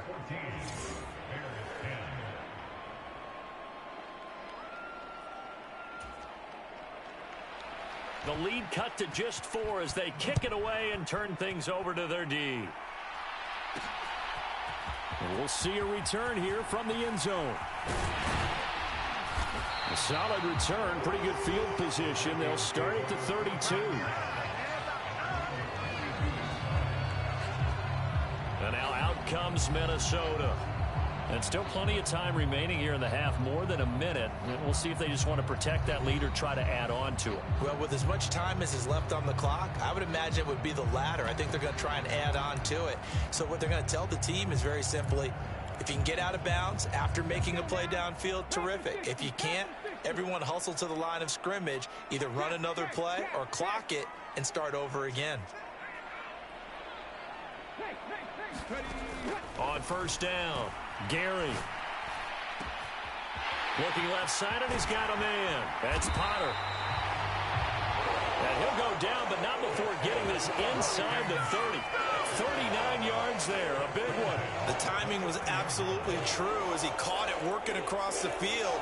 Plenty of space for him to roam, but notice how he keeps his head on a swivel, looking for defenders who may crop up out of nowhere. That turned into a big play. Throwing on 1st down, Gary. And a quick throw here, that's complete. And they're going to get this down to about the 17-yard line here. And this has been a nice answer to the touchdown drive against them a few minutes ago because they've come out and reestablished the tempo. A nice throw there, and they're putting together a very strong drive as a response.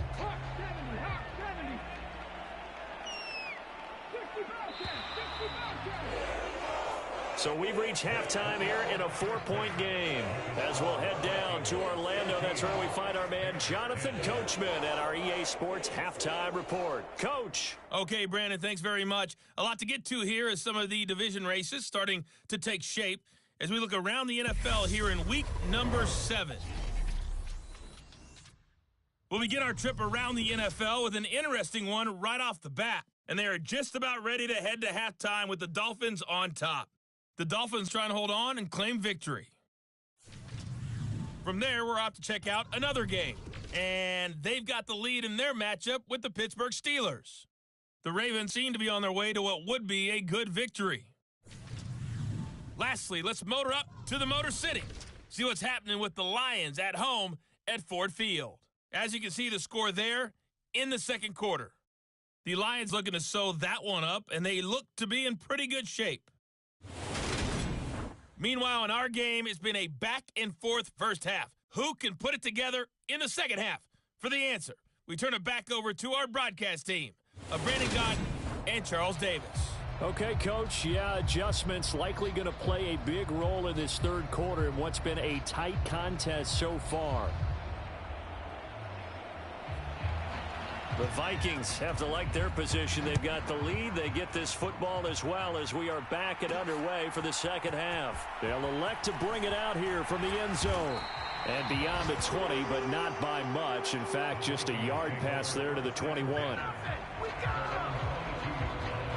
So here are the Vikings to take over. Their win streak at 6 coming in and counting as they've got the lead right now beginning this drive 1st and 10.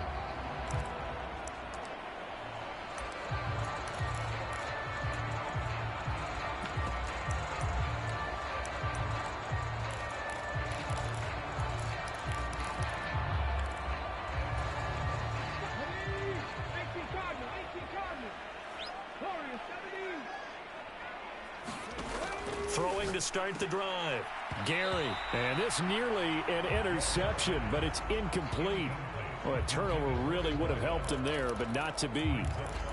Oh, man, that was close. The opportunity to change momentum, big play, right in his hands, unable to come down with it. A sigh of relief, no doubt, on offense that fell harmlessly to the ground. So now 2nd and 10 after the incompletion on first down.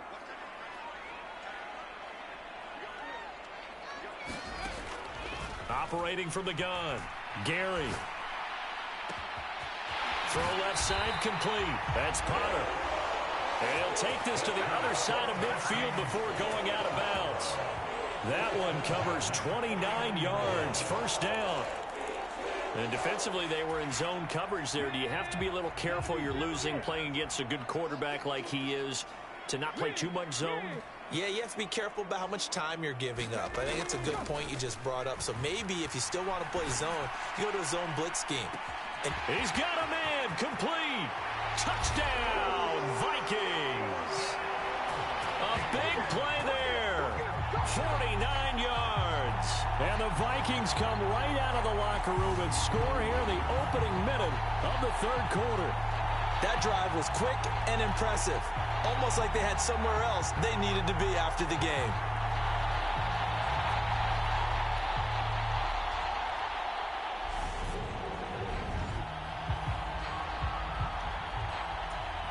No going for two. They'll kick the point after. It's good, and it's 21-10. So they only needed 3 plays on that drive. And it's polished off by a Viking score.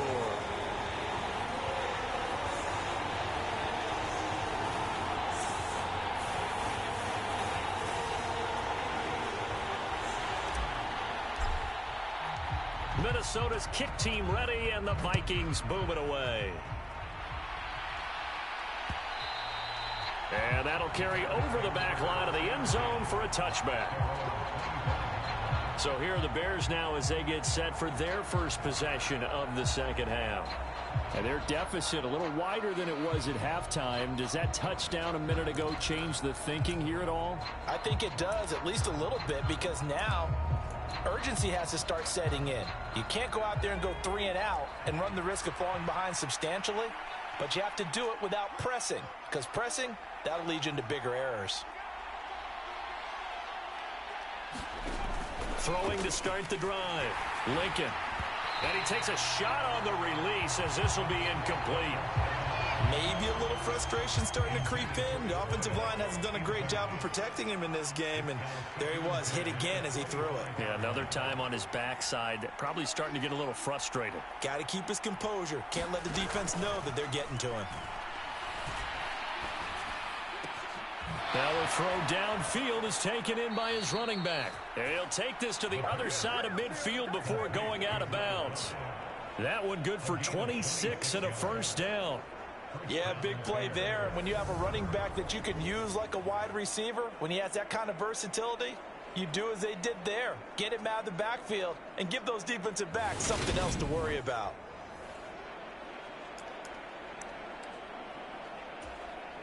From Viking territory now, they'll come up 1st and 10 at the 49-yard line. Back to throw. Lincoln. Going down the middle, and it's complete. And he'll be taken down here just shy of the 30. It's taken a while for this offense to get going. A little creaky at the start, but they're oiled up now. A nice throw there, and they're really putting together a good drive. On 1st and 10, Lincoln. And he wisely will throw that one away. Well, the passing windows are just not there. That's just another example of how great this defense has been all game long. And that's exactly what a top 10 defense can do. They can really change the game tempo and frustrate you as you try to execute offensively.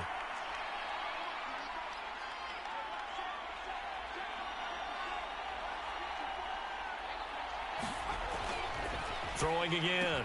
Lincoln, he finds his man, complete. It's Bush. And this is going to turn into another first down as the tackle is made at the Vikings 14. 17 yards on the pickup there, and the drive will continue. Quarterbacks love slant routes because the receivers are breaking right into their line of vision, and receivers love them as well because they're getting the ball on the move and able to catch it and try and get upfield and gain additional yardage. He's taken down at the 7 after a gain of 7. Now, they struggled to get him rolling on the ground in the first half, and that's sort of continuing here in the third quarter. Yeah, but I don't think it's time to abandon the running game. I would say keep feeding the horse, and I believe he'll eventually reward them, especially as we get deeper in the game. On second down, Ingram, and he'll be brought down here at the 3-yard line. 4 yards on the play. That's going to lead to 1st and goal. He's hit pay dirt a lot this year, but not that time. Yeah, I'm tracking right there with you. You're exactly right. He's found the end zone plenty of times. No way I can find any fault with the call. He may not have scored there, but of course you're going to give it to him. Looking to throw. Lincoln. Touchdown, Bears! A great play there. His first touchdown on the year. And the Bears have cut it back within a score. So a strong drive here to lead off this third quarter and gets them right back in this football game. And I think we can safely call that a statement drive because they had to be saying, we have put our best foot forward in the first half, but we certainly mean business now. Maybe a better term, a prove-it drive. They proved it to themselves that they were ready to go. And he's got it here for the 2 points, but there is a marker down, so we'll have to see what that's about.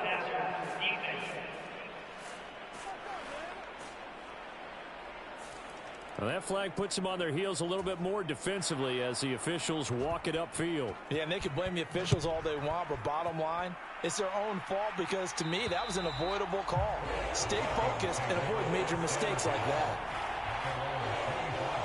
Now the Minnesota offense set to take over again. Their lead down to a field goal now as they start with a 1st and 10.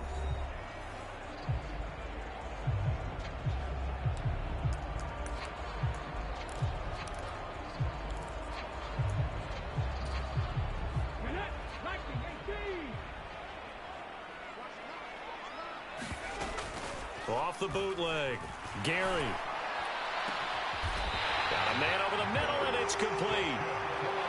A good pickup there, 21 yards. As they began this drive, I was wondering how they were going to attack since they're playing with the lead. Would they continue to try and push the ball downfield? Well, after one play, it appears that the answer is yes. They go play action here on 1st down. Buying time to his left.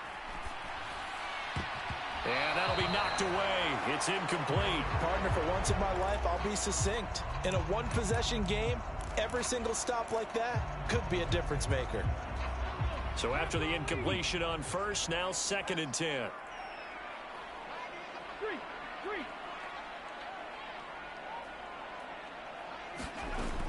To throw again.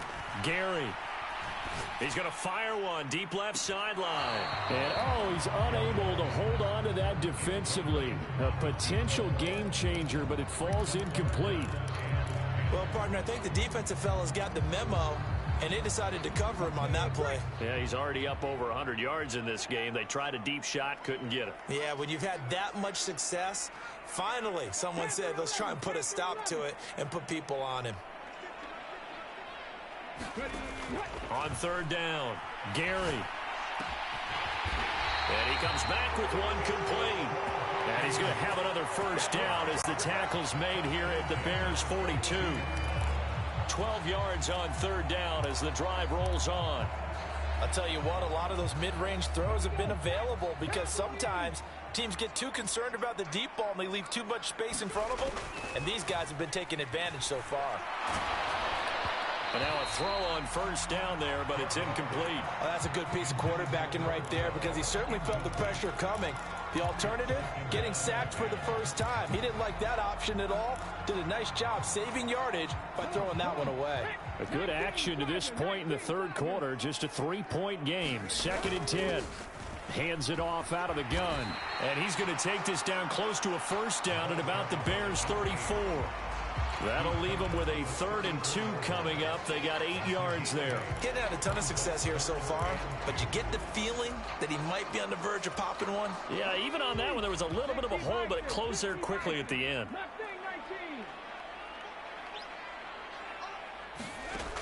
On 3rd and 2, Gary. Booker coughs it up, and this is picked up by the Bears. And a big turnover there as his guys will get the football back. So turnovers, Charles, you figure will be key in the second half, and that's a big giveaway there. Yeah, and as you and I both know, coaches are always preaching ball security, and none more often than right here in the second half of a tight football game. Now you've got to believe what the coaches are saying and take care of that football.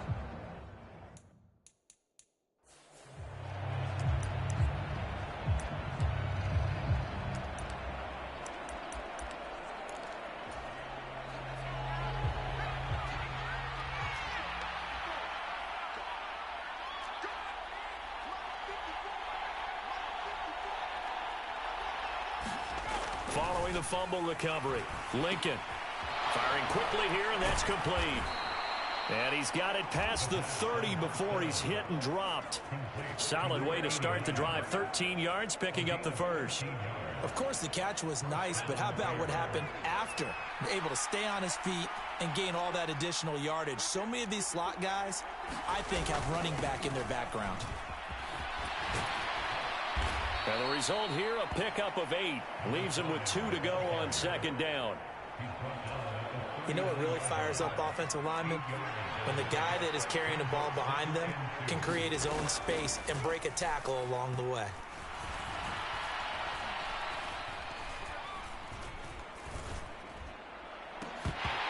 It's incomplete. Took a shot, couldn't connect.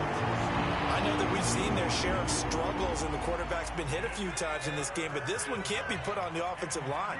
They gave him plenty of time to throw the football. I think ultimately he has to be a lot more decisive in his decision-making and get rid of it and find an open target. And he will have the Bears first down by a couple of yards as they're able to get 4 there on 3rd and 2. We all love to have a home run hitter in the backfield. Guy can take it the distance, but in short yardage, trying to pick up first downs, that big guy, always a nice luxury to have, isn't he? On 1st down, Lincoln. He finds his man, complete. That's Bush. And they'll get this well past midfield before being stopped just before the 35. A good pick up there of 20 yards. But one of the ways the quarterbacks keep all the receivers alive in a play, never lock in on any one guy. Make sure you keep your eyes moving, scan the field. And here he finds the open guy for a nice pickup. Throwing on 1st down, Lincoln. And that one drops down, incomplete. Good coverage there, forced the ball free, and it's 2nd down.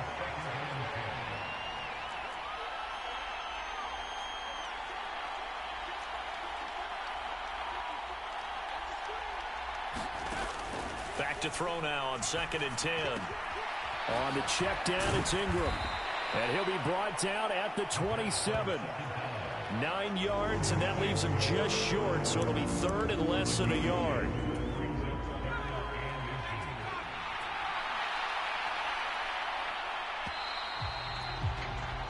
And as they come to the line, they will not be able to get off another play as time has run out on this 3rd quarter. We'll return with more after this. This is the NFL, and it's on EA Sports.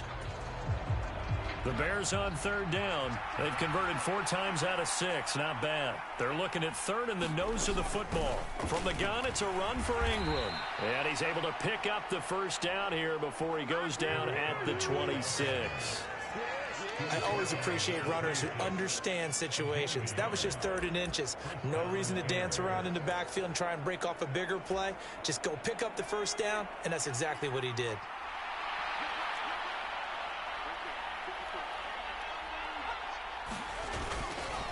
Ingram again, a 1st down carry. And taking it to the 15-yard line before he's brought down.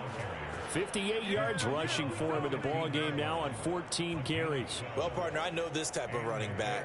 I mean, this size, this intensity usually gets better as the game goes on. I can just tell you from experience, the first few quarters, oh, you're eager. You come running up there, I'm going to tackle this guy. By the 4th quarter, you're coming up and thinking about it. And D-line wearing down 4th quarter. Yeah, that's not a guy they want to see consistently. On 1st and 10, Lincoln.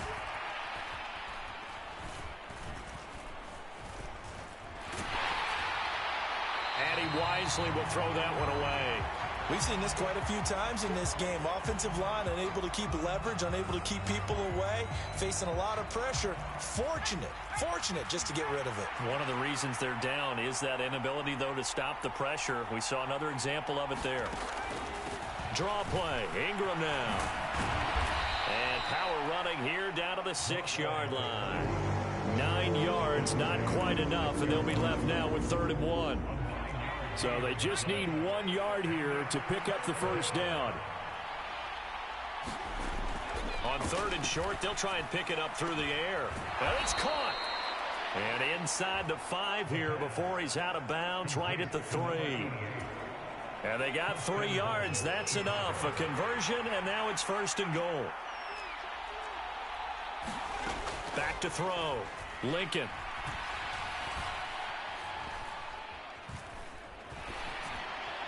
And he's left with no option here but to throw it away. Not only did he have a chance to scan the field there, it felt like he had a chance to scan it twice. The protection was that good. Unfortunately for him, the coverage downfield, equally good. They'll go again from the 3 here on 2nd and goal. Looking to throw. Lincoln. And that is caught. Touchdown, Bears. From 3 yards out. And the Bears put together a 4th quarter drive to take the lead. A late turnover is so often the difference in a ball game, and here the turnover leads to the go-ahead touchdown. So repeat after me, partner. You have to take care of the football. In order to protect a lead, you must take care of the football. Ball security. How many times do they have to say it? They've been preaching it since day 1 of camp, and it came back to bite them right there.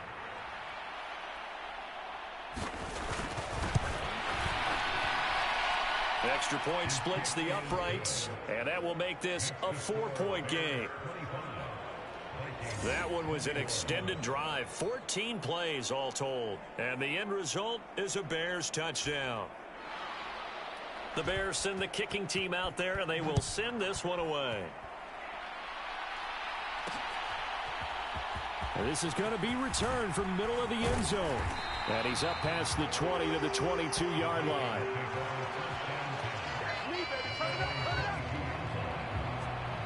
Minnesota's offense takes over possession, and they will be looking to answer the touchdown their defense just surrendered. Still a good chunk of time remaining here in the 4th quarter, and a chance to regain the lead in a tight one.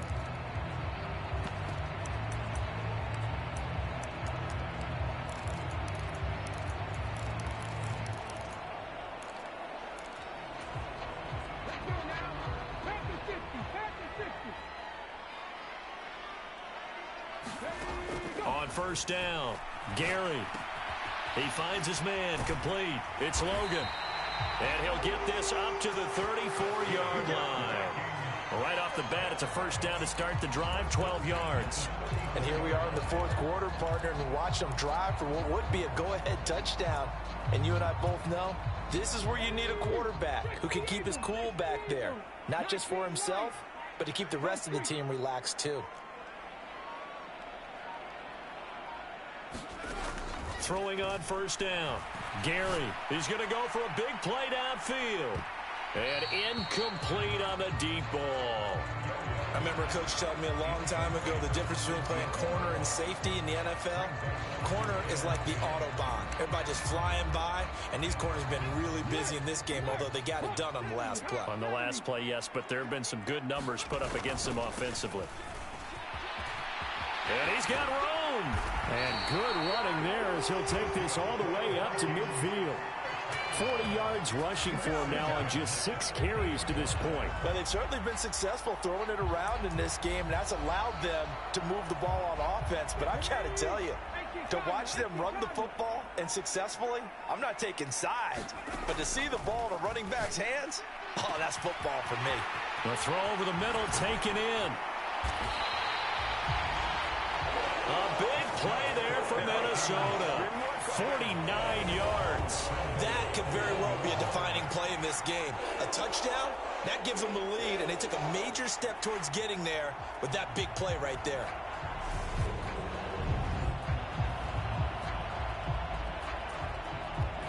Only way to get the lead here, of course, with a touchdown, and that's what they're gunning for on 1st and goal. They'll try to run this one in, and he'll get in. Touchdown, Minnesota. A great effort there with his 2nd touchdown of the afternoon. And the Vikings answer back with a touchdown of their own to take a 4th quarter lead. But plenty of scoring here of late, and our lead changes hands now in the 4th quarter.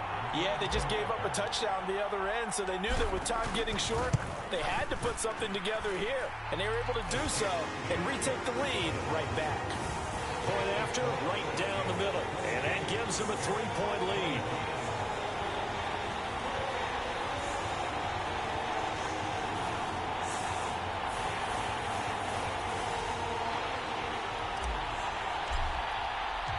Set now to kick this one away, and off it goes. And this will be a touchback as that sails over the end line. And now Chicago getting ready to go as they take the field.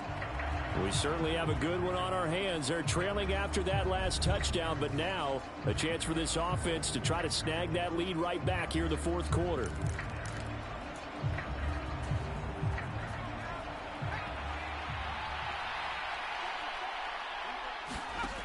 On 1st and 10, Lincoln. He finds his man, complete. That's Bush. And he's going to be dropped following a pickup of 7 past the 30 to the 32. Tell you what, he's been able to put the ball in some tight spots all game long. That throw, no different. Yeah, a lot of people would call it a gutsy type of a throw. I think he looks at it as, I can do it, so it's not that big of a deal to me, and I'm going to keep firing. Now Ingram, he's been busy today. Not much there, maybe a couple up to the 35. And this is why aggressive defense coordinators love to blitz. It wreaks havoc because they end up taking their attention to the blitzers, freed up the D lineman to make the play. Again, they'll run with Ingram.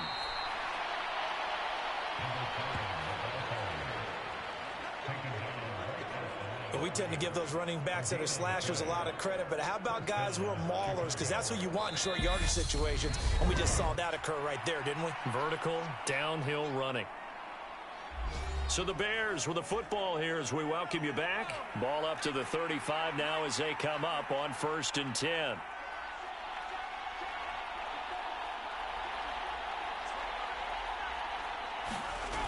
Back to throw. And that is incomplete. He couldn't hold on through the contact. Brings up 2nd down. Whew, that's certainly not the worst thing. It stops the clock and lets your offense catch its breath and lets us exhale a little bit. Now I expect them to call a couple plays in the huddle so they're ready if a tackle happens inbounds. He's back to throw. He finds his man, complete. That's Riley. They'll get to the line here, but remember, it's also 3rd down.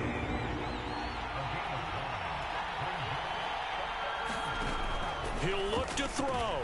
And this nearly intercepted. Probably should have been. Had he caught it, it would have sealed it. Instead, one more chance coming up on 4th down.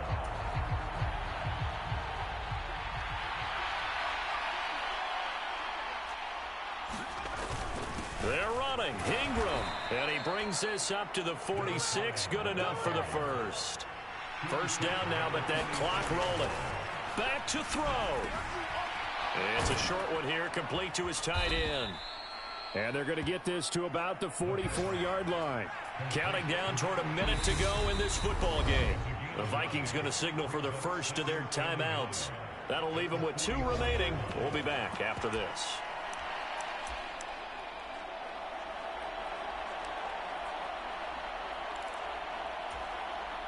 They'll come up now on 2nd and a yard.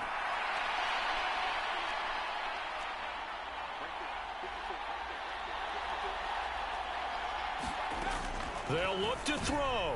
And the comeback may stall out. It's intercepted.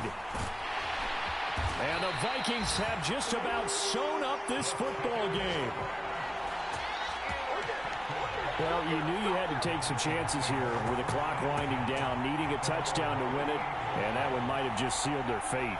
Yeah, and that's the nature of the 2-minute drill. The offense trying to go downfield and make their plays. But defenses, they're sitting back watching everything that they do, but not too far back. They want to be in position to make a play on the ball, and that they did. So good starting field position for them here as they come up 1st and 10 at their 38.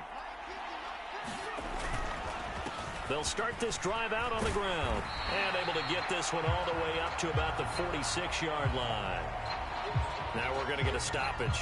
Appears to be an injured bear on the field. So as the medical staff takes a look, we'll step aside.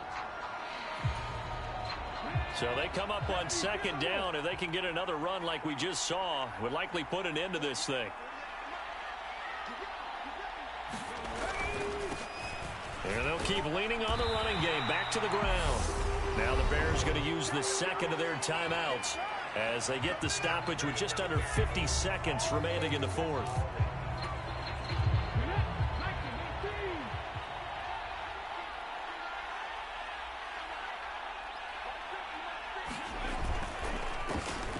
On 1st down, they'll go to the ground attack. Now the defense will burn their 3rd and final timeout as they'll stop it with just over 40 seconds to go in the game.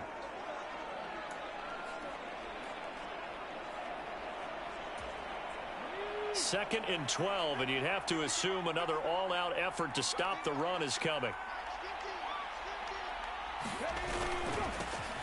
And now here's a carry heading left. And again, the run defense stout this time. He maybe gets back to the line of scrimmage, but no more. Maybe a gain of a yard that time, but yeah, from the spot, actually no gain. So 3rd and long.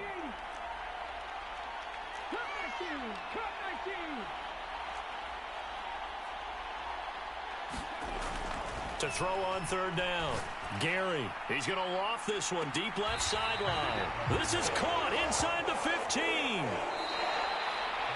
We all just got a heck of a show, partner. This was a close game for a long time. Close at half, close down the stretch. Home team finds a way to get it done, a narrow victory. Yeah, they finished with a flourish, didn't they? Because there were times where each side looked like they were the better team out there, and the outcome was in doubt for much of this game. Every snap seemingly more important than the previous one. Great effort from the guys visiting, but in the end, how about those guys in their home stadium finding a way to win? So for the Vikings, their winning ways continue as they get it up to 7-0. And they'll have another home date next week as the LA Rams come to town. Meanwhile, for Chicago, they fall a game under the 500 mark at 3-4 through 7 games. And they'll look to get back in the winning column next week as they head to Foxborough to face off against the New England Patriots. That'll do it for us. I'm Brandon Gaudin alongside Charles Davis. Thanks to our entire crew as well. We'll talk to you next time. So long, everybody.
Tonight, it's the National Football League.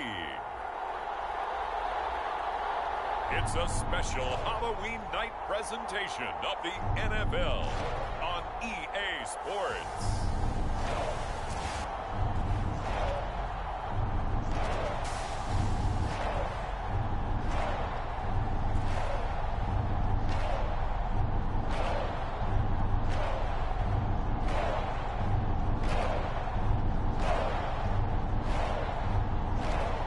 It's the Minnesota Vikings taking on the Los Angeles Rams.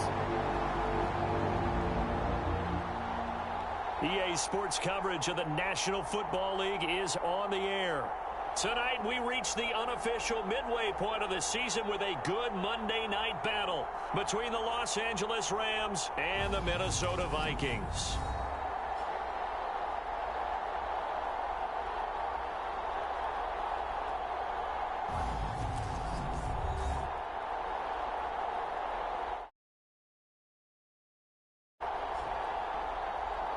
Again, everyone, Brandon Gaudin alongside Charles Davis. And Charles, you look at this Vikings ball club.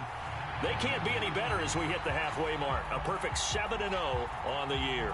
And when we looked at this team in August and we looked at the schedule, we thought they had the potential to get off to a hot start. But I don't think either of us expected 7-0. And he opts to not bring this one out. The first drive will start at the 25. So out come the Rams now for their first possession. And a look here at the veteran under center, their 7th-year quarterback. And there was a positive in last week's loss. No interceptions thrown by him. But he only threw one touchdown pass, and you know he wants that to improve. He might even consider that as part of the reason that they couldn't take the win last time out. I believe we'll see a more aggressive version of him this week whenever they're nearing the end zone.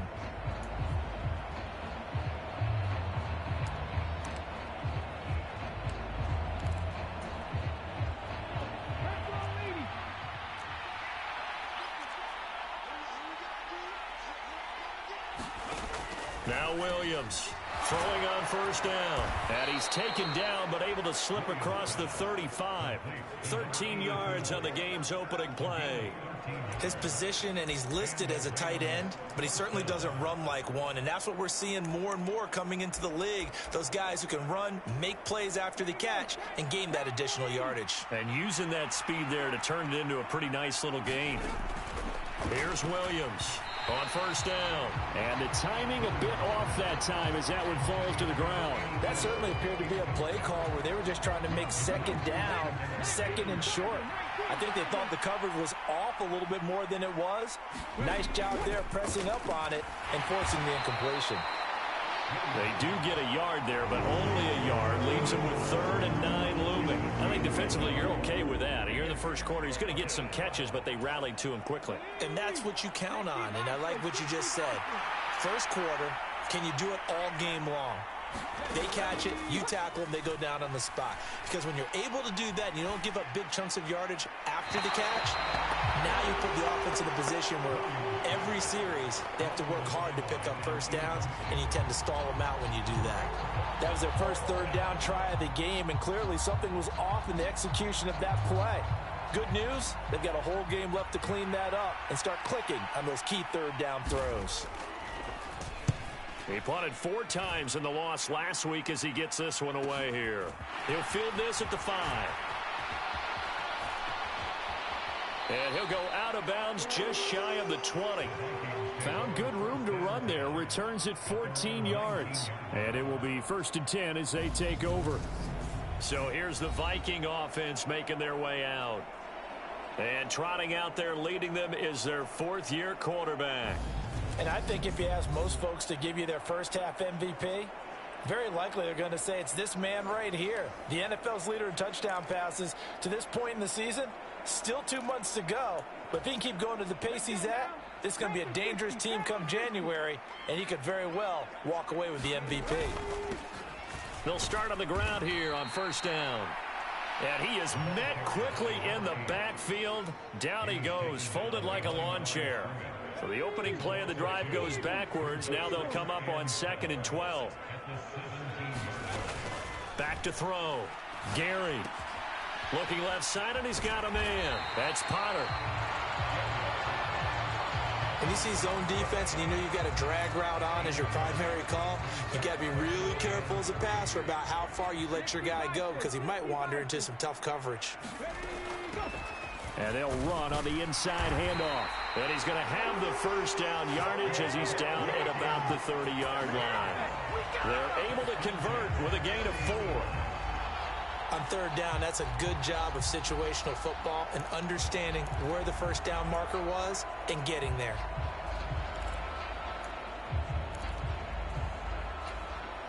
So 1st and 10 now from the 30. Operating from the gun, Gary. And he can't get rid of it. He's taken down. The defense rising to the challenge and setting him back on the sack. Okay, I'm not sure you could actually draw up a better pass rush than that one right there. Nowhere to go outside. He had to keep backing up and backing up and backing up. Eventually dropped for a huge loss. Looking to throw on 2nd down. Gary. He finds his man, complete. It's Potter. And they're going to get this down near the 35-yard line.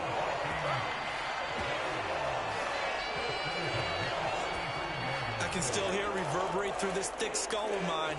Crossing routes versus man-to-man coverage, it's a bad matchup for the defense. Those tend to work very well as they run away from a defender.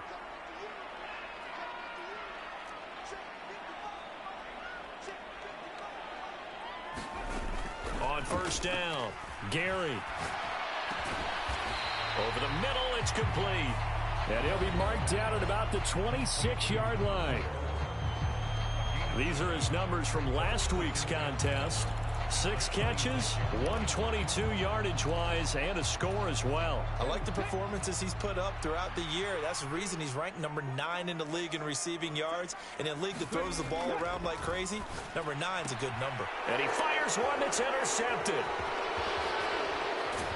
And the Rams are going to get the football here as he gets this up to the 38-yard line. So a first interception thrown for him there, and that really not the best decision either. Not at all, and that's something he did not do in their victory last week. No interceptions in that game, but this defense, they're able to take advantage of an early mistake. Now let's see if they're going to turn it into points. A throw on the quick slant going to be complete. And they're going to get this up to midfield. Even against double coverage, he found enough of an opening for a noticeable gain. 2 guys on him, yet he finds a way to uncover downfield for the completion.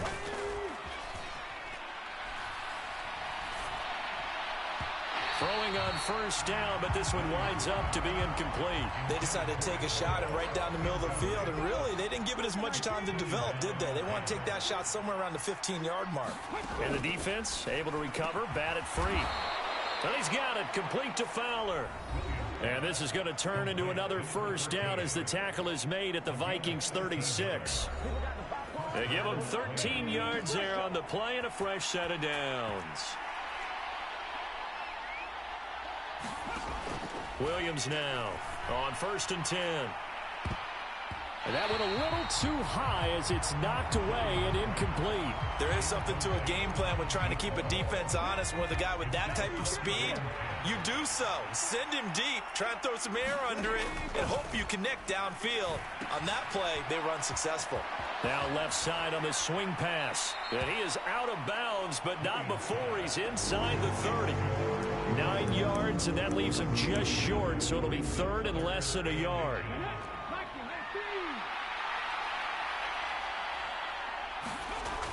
Looking to throw. Williams. And this pass broken up. Excellent coverage there on 3rd down, as that was not an easy one to hold on to.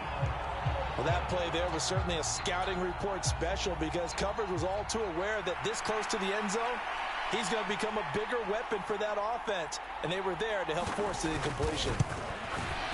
And his kick is good. And the Rams have the first points here. It's 3-0.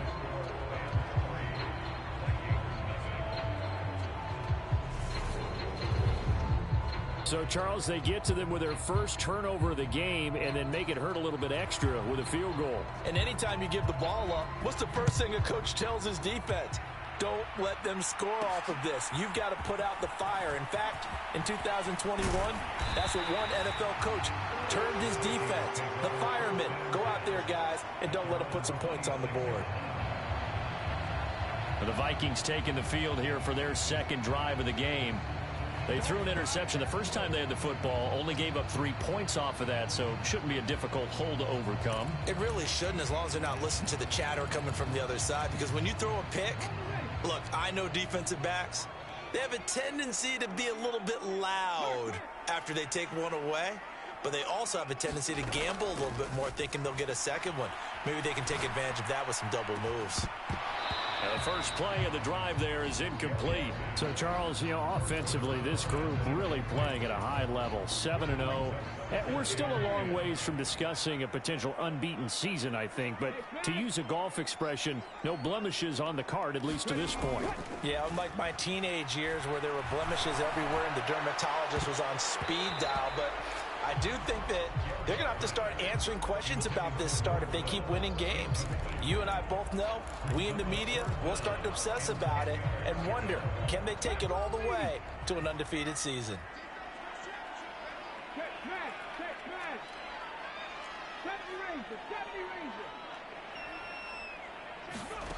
On third down, Gary. He's got a man. That's caught. Left sideline. And out of bounds on the other side of midfield at the 45. A very well-executed play. It goes for 29 yards.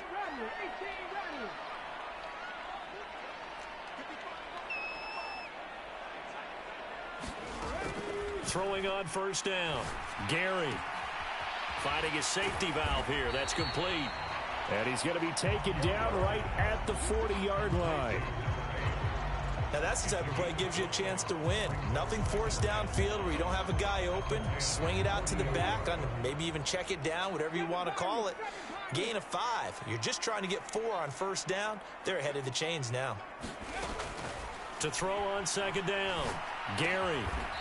It's a short one here, complete to the tight end. And just 3 yards on the catch there. He couldn't get away. And that'll leave him with a 3rd and 2. 3-0 after 1 on EA Sports. The Rams go nickel here defensively on third. Operating from the gun, Gary. Looking left side, it's complete. He's got it. And he will have a Vikings first down by a couple of yards as they're able to get 4 there on 3rd and 2. Got to say, I was a little surprised to see him, Charles, come out in the shotgun on 3rd and less than a yard. Yeah, but the way the NFL is nowadays, we hardly ever see anyone really run for it on short yardage. So they're going to throw the football more times than not. That was a nice, easy rhythm throw right there, and they pick up the first. Touchdown! A great play there. His 5th touchdown now on the year. And the Vikings have taken the lead. And that drive we just saw that culminated in a touchdown, exactly what many offenses are looking for. Sustained ones that can impose their will on the other team.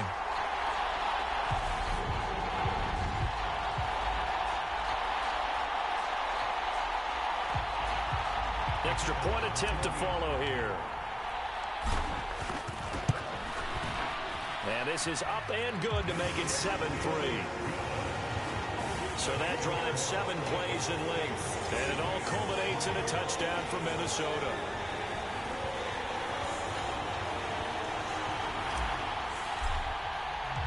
The kickoff unit is out on the field, and they will send this one away. And they will not get a chance to return this one as it's through the end zone for a touchback. The offense for Los Angeles returns to the field. And they are back down to 500 following the loss last week. Consistency has been a real issue for them so far. Brandon, you almost don't know what team is going to show up every week. I mean, there's no consistency with this ball club at all, and if we feel that way, I know it frustrates the coaching staff, and it also has to frustrate the key leaders in the locker room. They got to figure out how to get coordinated. A run there on first down going nowhere as he stopped right at the 25. He shows you right there, he can do more than just cover in the secondary from that free safety position. Yeah, the evolution of the position has really been significant, hasn't it? Because a lot of teams no longer have a free safety, strong safety designation. They just have safeties. So wherever the ball is, one can be close to the line of scrimmage, one can be deep, and vice versa. On that play, how about that tackle we just saw? Pretty nice. Officially nothing on that last run. They'll try again, 2nd and 10. And he is going to be stopped cold behind the line of scrimmage. 2 yards the loss, and now 3rd and 12. Sometimes you just sit back and marvel at what he can do defensively. Speed, strength, quickness, he's the whole package. And that package just wrapped up the runner for a loss. Williams to throw on 3rd down. This is intercepted. And the Vikings are going to take possession of the football.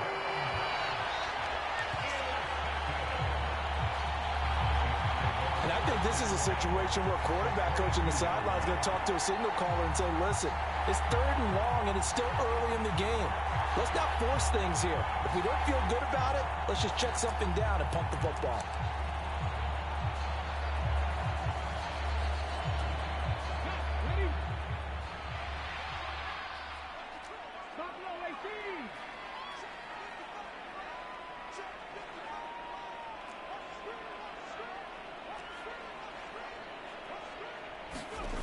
On 1st and 10, Gary. It's a short one here, complete to his tight end. And he's brought down here just outside of the 20. As a defense, you're more balanced when you're in zone coverage because you're able to keep your eyes on the quarterback and see the play develop in front of you. You're able to keep the quick pass in front of them and stop it right at the line of scrimmage. And he rifles one incomplete. The turnover put him in great field position. They don't want to squander it with 3rd down coming up. No, not at all. And you know what else you do? You make your defense mad. Yeah. They got you the football, gave you a great opportunity. You got to cash in and get some points.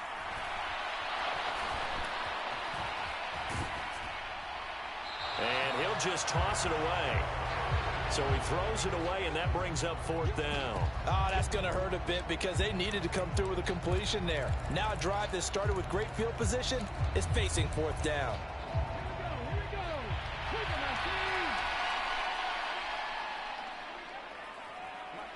They'll bring a receiver in motion left.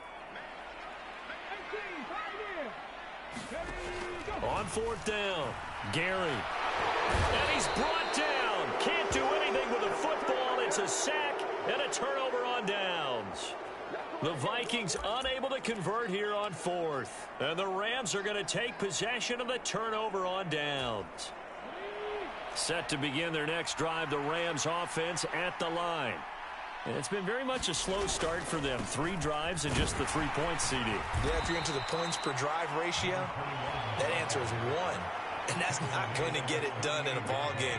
They've got to find a way to finish these drives in end zones, not having balls go through goalposts. They'll keep it on the ground. Aiken. And he'll fight forward maybe to the line of scrimmage, but that's all. No gain on the play there, so they're left with a 3rd down and 6. They are in need of 6 yards here if they hope to move the chains. To throw on 3rd down, Williams. Going to throw right side here, complete. And he is going to have a Rams 1st down as they're able to get the 3rd down conversion.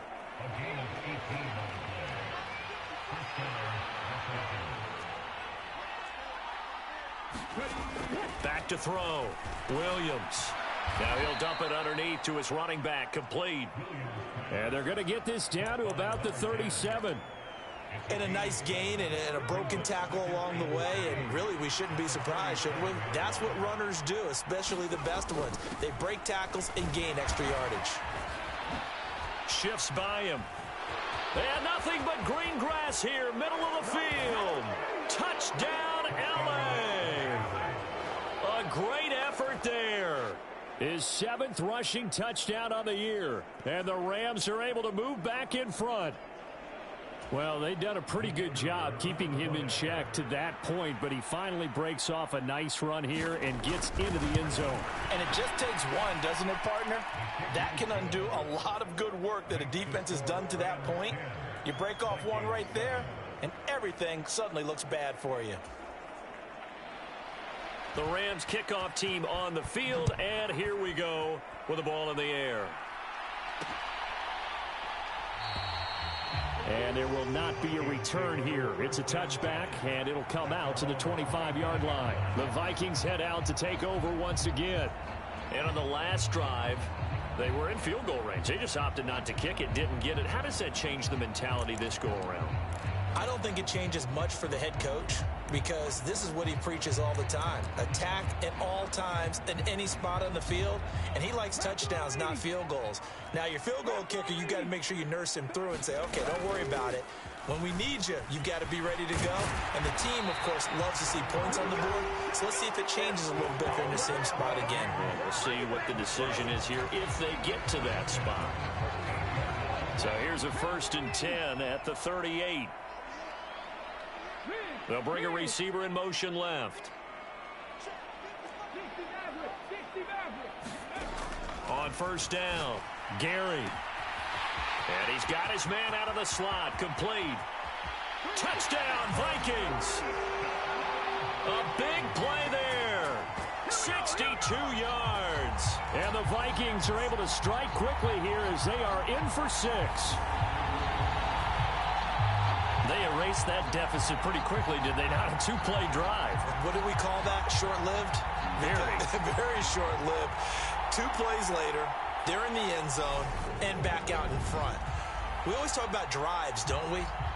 Does 2 plays count as a drive? Not really, but that second play was so good. I don't care what we call it. It was enjoyable to watch. Extra point right down the middle. And the lead is now 14-10. That drive started on their own 25. 2 plays, 75 yards later, into the end zone. Minnesota's kick team ready, and the Vikings boom it away. And this will be a touchback, so they'll bring it out to the 25. So now here are the Rams as their offense comes back out. This drive here beginning probably with a pair of motivated groups. Remember, the offense scored a touchdown on their last time out. Looking to repeat that in Charles's defense. They were very frustrated after giving up 6 the last time on the field. And frankly, it's just a battle of wills in a lot of ways because you know they're both motivated. They both game plan for this drive, and they both have specific outcomes in mind. To me, it just comes down to who can execute better and which side can step up and assert its will over the other. They'll operate from the 32-yard line here, 2nd and 3.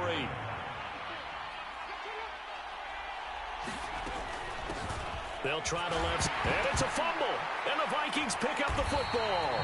And they have possession, and they have it at the 38-yard line. And a little careless there, Charles, on that carry. And it's not just having 2 hands on the ball. It's tucking it away. It's using your body to keep people shielded off. It's so many different things into taking care of it and having ball security. In that case, though, we didn't see it happen. So here are the Vikings to take over. They've got the lead right now, and remember, they are riding that very impressive 7-game winning streak, trying to push it to 8. Game clock setting at 2:02, so they'll get 1 play before the 2-minute warning. Following the fumble recovery, Gary. He finds his man, complete. That's Logan. And he gets this one inside the 15, just a yard or 2 shy of the 10. From down at the 12, it's 1st and 10. Out of the gun, they'll look to throw. Throw left side, complete. That's Logan. And down inside the 10 here before he's out of bounds right around the 7. Call it a gain of 6 on the play, and it'll be 2nd down.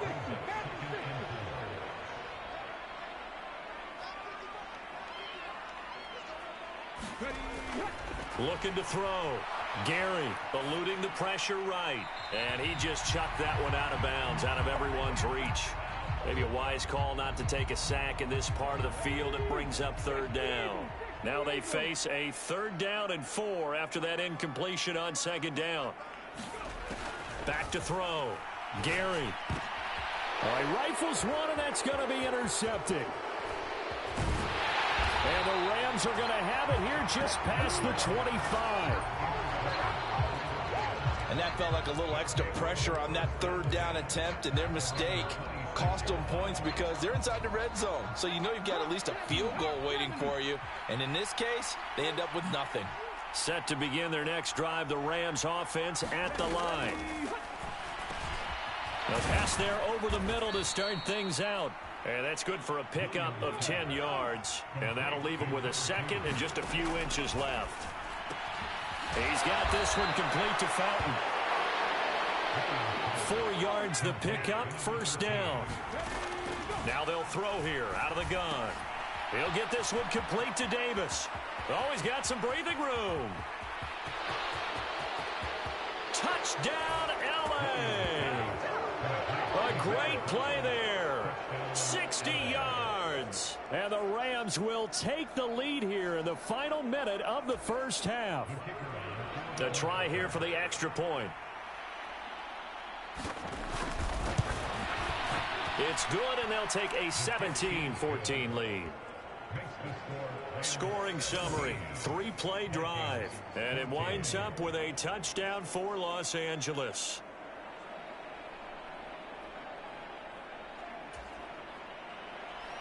The kickoff team on the field now as they will send this one away. Taking it about the 1. And he'll be stopped up at the 25.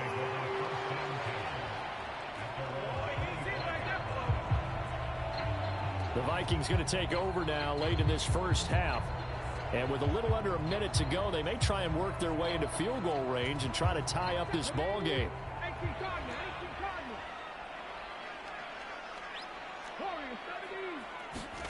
Trying to shake off the interception from the last drive. He'll look to throw. He finds his man complete. It's Potter. And out across midfield down to the 45. Give him 30 yards there. So the big play moves him all the way across midfield. It's 1st and 10 from the 45. And he's got his man in stride, complete. He'll get it inside the 20. And they move this all the way down to the 9. 36 yards on the play. We know play callers can be very creative in this game today, but sometimes when they've got receivers with speed like this, they don't need to design incredibly complex calls. Sometimes it's just get the ball in his hands and let him do his thing. In a sense, less can become more, and it was right there. All right, Brandon, thanks very much. We'll get back to you and Charles in a minute. But first, time to give the folks at home a look at what's going on around the NFL.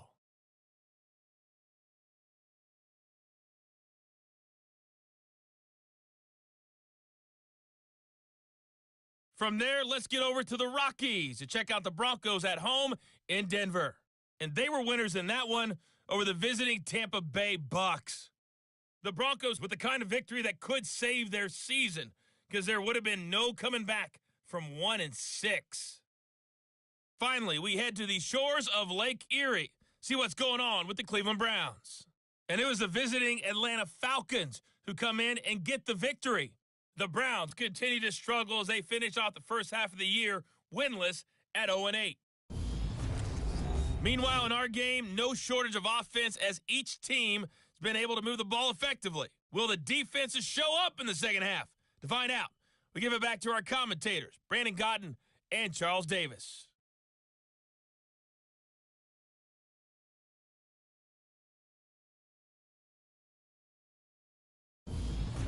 Okay, Coach, thanks as always. This one's still anyone's game as we welcome you back for quarter number 3.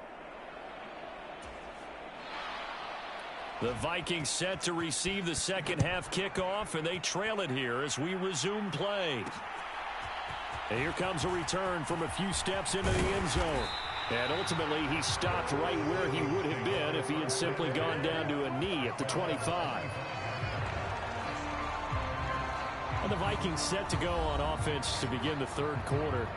Well, Charles, in that first half, we saw a fair amount of offense on both sides of the football, and now the team trailing here will start with it in the third quarter. And we both know this coach pretty darn well, don't we? Because his game planning is always on point. And now that he's getting the ball to start the second half, how about all the offense that you already referenced in the first half? He'll put that all together and come out with something real. He's got a man complete. And he's going to be out of bounds, but not before he takes it inside the 40. 36 yards on the play. So how about that for a chain mover? They're all the way down inside the 40 now for 1st and 10. Looking to throw. Gary got a man, and he hits him in stride. And he's going to be taken down at about the 33. Timing is so important on a route like this because he's going to line up out right and then cut straight across the field. I think the ball might have come out a count or two too late because by the time he was able to secure it, not much of a chance to turn it upfield. Now a throw left sideline here is complete. And they'll have it in the red zone before he crosses over out of bounds. He continues to deliver a first down here. He had 4 catches in the first half, and this one number 5. I love the drive they're working on here because they know they can take the lead with a touchdown. And so far on this drive, so good. They moved the ball down the field with very little resistance defensively. But they better be prepared for some adjustments to come their way now. And the Vikings are going to have it 1st and goal as he'll take this down to about the 3. They're making it look easy out there. Another first down. So far on this drive, let me do this little bit of math here. 4 plays, 3 first downs. That's a pretty good recipe for success. Back to throw. Gary. He's got his man. It's taken in for a Viking touchdown. A great effort there. His 2nd touchdown of the game and his 9th on the year. And the Vikings have taken the lead as they go right down the field and score on the opening drive of the second half. We see this route all the time, but when it's well executed, it's a beauty. And it feels like the fade takes forever to develop, like that ball is just hanging in the air. And the reason why is that the receiver is trying his best to work the defender inside and give himself space to fade away from him and catch the football. And that's exactly what happened there. Extra point splits the uprights, and that will make this a 4-point game. That time, 75-yard drive, 5 plays. And it's polished off by a Viking score. Minnesota's kick team ready, and the Vikings boom it away. And this will not be returned. It'll come out to the 25. Out come the Rams. They'll have it first here to begin the third quarter. And they'll be working from behind now following the touchdown a moment ago on the opening drive of the half. I think the guys right now, as they go out on offense, they're zeroing in on one big key. They don't have to do anything differently just because they're down on the scoreboard now. The intent, still the same in what they plan to do on offense. They'll start this drive out on the ground. And he is met in his tracks behind the line of scrimmage. Officially, it's a 1-yard loss. That's going to bring up 2nd and 11. I see a shake of the head as he gets up, and you've got to imagine he's thinking, guys, you got to help me out. He's hoping his team can read his thoughts because he definitely needs some assistance. On 2nd down, Aiken. And he'll fight forward to about the 27-yard line. 2 runs in a row, but only 2 yards to show for it. I do know from experience that when you slow down someone's running game, you're now doing the dictating on defense. And guess what? Now you're getting ready to tee off on their quarterback because they have to throw it all the time. But you still have to be alert for the draws and other plays of that nature to make sure you don't get hurt.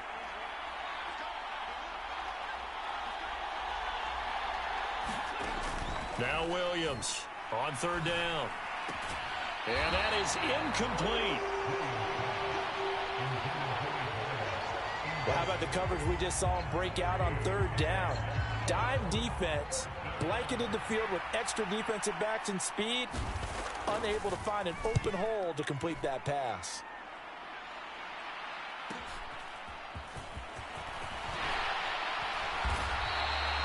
A nice job getting free on the return for 13 yards. And out now come the Vikings. We have seen a lot of points here in this quarter. For us up here in the booth, it's been fun to watch. The defensive coordinators probably scratching their heads. Yeah, they're going a little bit crazy right now. But let's face it, all of our friends who play fantasy, they're enjoying the heck out of this show because most of them are creating and getting a bunch of points. Yeah, points certainly not at a premium here.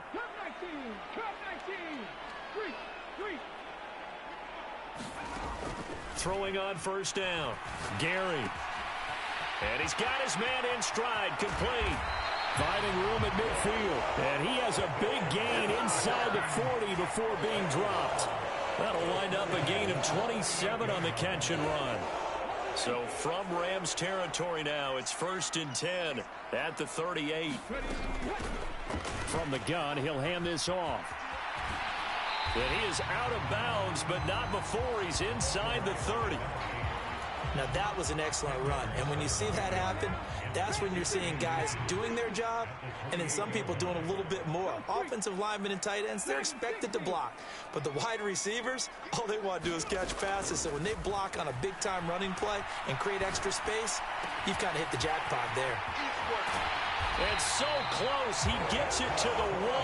Out of bounds right there. That'll be marked as a 27-yard pickup. That's a nice job of working his way open down in the red zone. Looked that one in and then made a beeline for the pylon. He didn't quite get there, and you want to give him a little extra for the effort, but instead he sets his guys up in excellent shape with a 1st and goal. So 3 plays, already 1st and goal, and they are wasting little time. And he will take this one into the end zone for a Viking touchdown. Punching it in from a yard away. And they are able to add on to their advantage. So it's a pretty good season he's putting together running the football. That now 10 rushing touchdowns on the year. And we know this is a passing league, and those numbers throwing the football, they seem to go up and up every year. But there's still something to having a reliable back you can count on in the red zone to bring things home for you. And that's what he's been doing all season long. Point after, right down the middle. And that pushes the lead up to 11.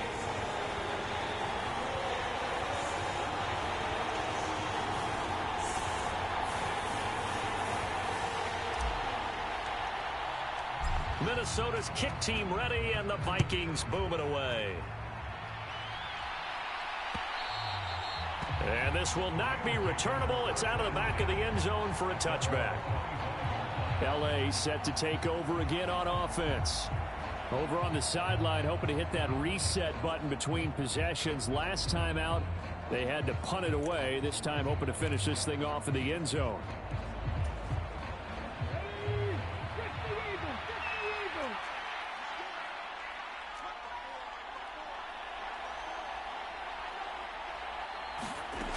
Here's Williams throwing to start the drive. And his throw is incomplete. So much about defending the pass is being able to be right there at the moment the ball gets to the receiver. And he was right in his hip pocket, helping force that incompletion.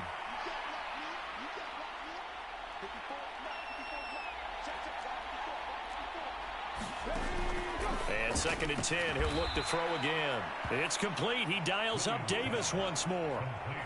He's up now to 80 yards receiving in the ball game, and he's got a 1st down.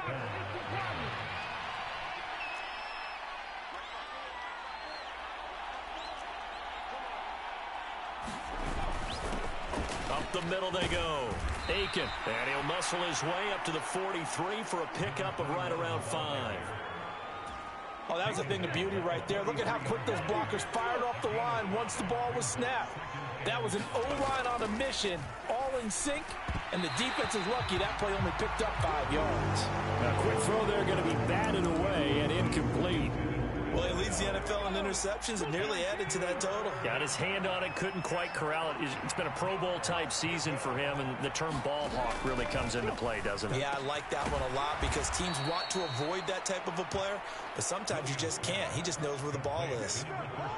They give him 7 yards on the play, and they do pick up the conversion on 3rd down. They'll run on 1st down. Aiken. And good penetration here. He'll get this down only to about the 49-yard line.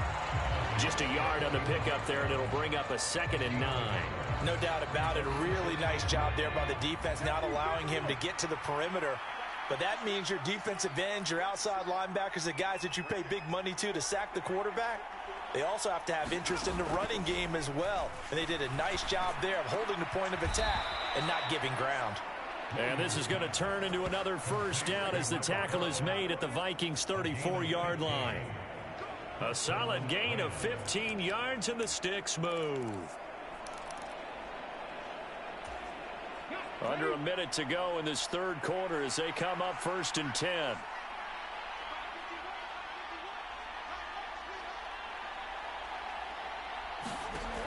Operating from the gun, Williams. Catch left side here by Aiken. And he is out of bounds inside the 30. A gain of 8 there on the 8th play of the drive. Just about every quarterback is trained to really look downfield first before you come back and make a nice, safe throw. And in this case, that's exactly what he did. Found his running back, let him create some space, and it turned out to be a nice play for the offense. On 2nd down now, Aiken, and this won't be enough to pick up the first. A gain of 2, 3rd and 1. 1 quarter remains here as we wrap up the week on a Monday night. We'll return with more after this. You're watching the NFL on EA Sports. The offense on 3rd down tonight, they've converted just 2 for 6 thus far. They need just a yard here. It's 3rd and 1. Looking to throw. Williams. And he's going to be taken down back around the 35-yard line.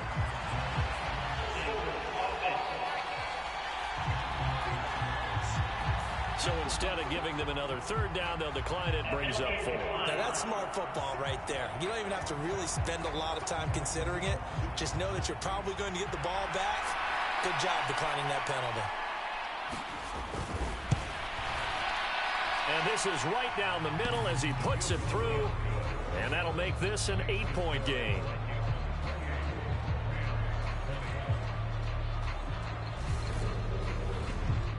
All right, so they needed 2 scores to get back in the game. The field goal there, maybe not exactly what they wanted, but the necessary first step. There's still time remaining, and there's enough time to get it done.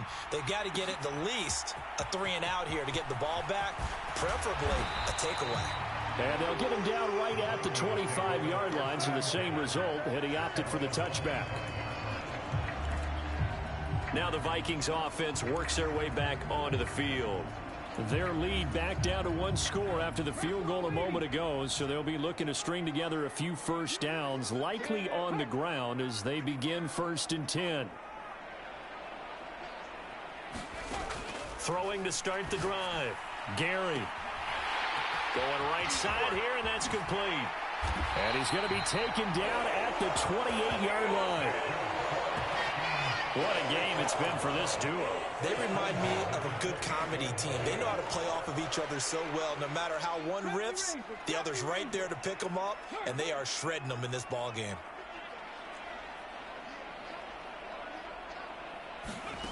On 1st and 10, Gary. Wide open receiver complete. Touchdown. A great play there. 28 yards. And the Vikings add on to their lead, and it's looking like that win streak is going to extend another week. And that's certainly going to bump up the old win probability index because now it's a 2-score game here in the 4th quarter. Yeah, you're taking me into that deep water now. Win probability index. This game's definitely not over. We're not looking at a 0.5% or something. It's just 2 scores. But the way that this team has played, to me, what I've seen, they absolutely deserve to win this game. They've been the better team by far throughout.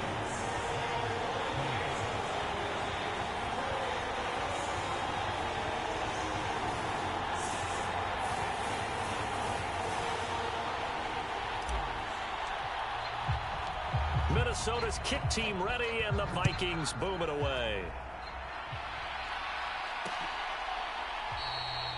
No run back here, down to a knee, and this drive will start at the 25. L.A. readies for its next possession. Last time out, you remember their drive stalled, but thanks to their kicker, booted a long field goal to at least get them 3. Now here they'll try to do better and find the end zone. And in our experience, how much fun is it for coaches to know that they've got a kicker who can nail it from long distance? Now, the hard part is, as an offensive play caller, you don't want that in your head too much where you're relying on it, and he goes out and gets the job done for them. But I'm quite sure he would be content to just kick extra points from here on out. Yeah, absolutely no question. I think his teammates would be okay with him just kicking the extra points as well. Following the incomplete pass, here they go again. 2nd and 10 from the 25.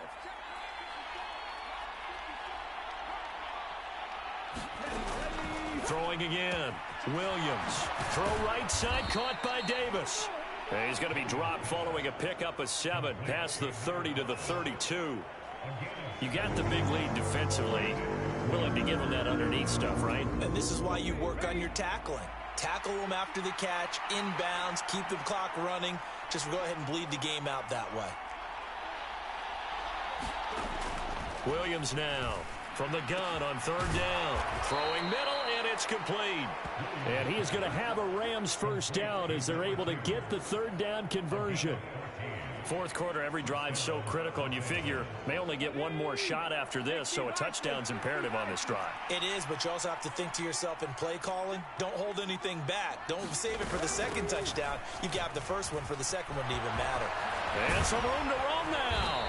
And he's going to get this all the way down inside the 35. Chewing up big yardage. Another nice gain there. This one goes for 20. We'll definitely see some open running lanes, and he's taking advantage of it right now, but that shouldn't be a surprise. Defense has the lead. They're playing for the pass first.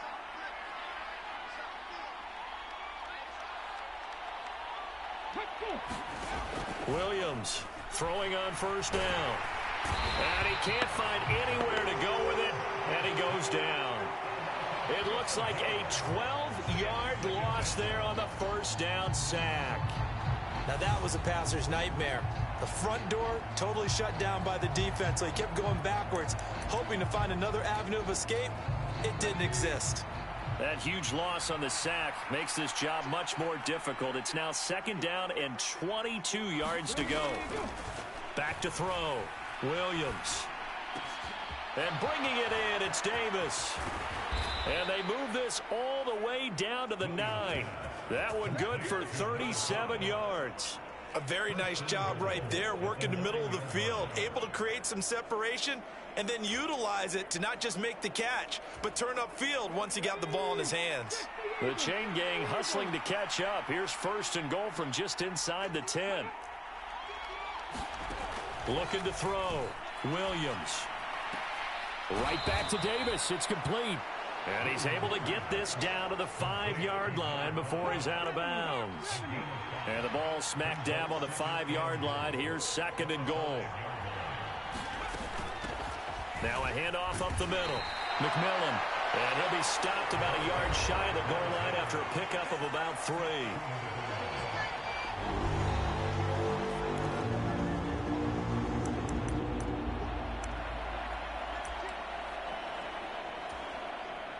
A lot of tired bodies on that field, but this is a big play. 3rd and goal. Up the middle they go. Aiken, and he'll take this into the end zone. Now, hold on here. We do have a flag down, so let's see what this is about.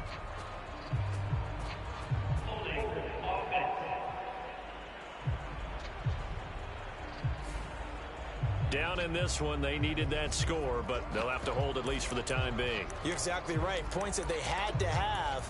As you said, they have to regroup now and see if they can get them another way. The holding penalty, that puts them in an unenviable spot here as they try again on 3rd and goal. Now a handoff up the middle. Aiken, and he'll find his way down inside the 10 to the 9-yard line.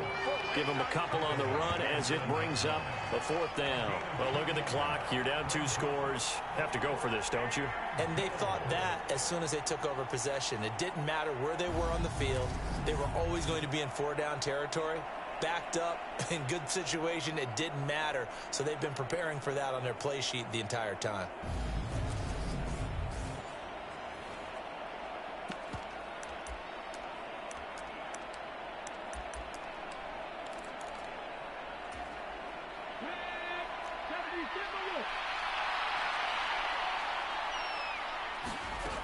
Got to try it here. He's back to throw. And it's incomplete. They cannot convert, and they turn it over. They can't hook up here on the fourth down pass attempt, and the Vikings defense is going to get the football back.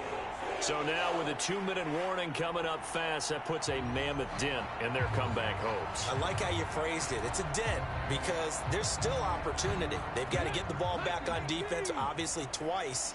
But guess what? This thing is not close to being over. They need to go ahead and play it out. Not over. As you said, 2-score game still. They'll start on the ground here on first down. And I think this defense knew what was coming as he is smothered behind the line. 2 yards the loss, 2nd and 12. They don't need to run another play here before the 2-minute warning. Let's see if they do it anyway. They'll try and run some clock. Oh, now he's stripped. He lost the football. And now the Rams have got it, going the other way. And they will have the football deep in enemy territory all the way at the 10-yard line. Partner, that one looked like it was over. I mean, they had control, had the football, and the defense had to make a play in order to keep them in the game. That's exactly what they did. And now that door ajar, 2-score game, so hold on here, not done in the fourth. And he'll get 2 or 3 out of that one, as that is going to take us to the 2-minute warning. A gain of 3, 2nd down. 2 minutes left to play in this football game here on EA Sports. 2nd down and 7.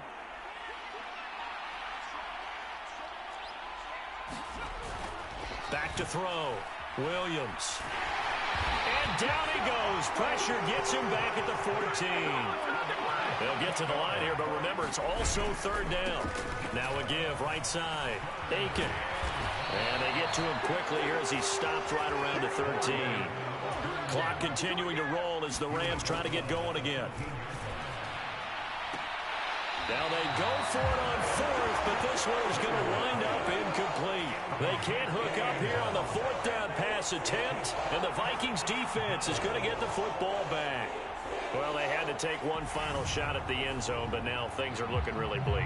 And I agree with that totally. You had to take the shot if they did score. You know, whether you call it a miracle or not, you line up, onside kick, get the ball back, throw one more in the end zone, who knows? Had to take the chance, it just was unsuccessful.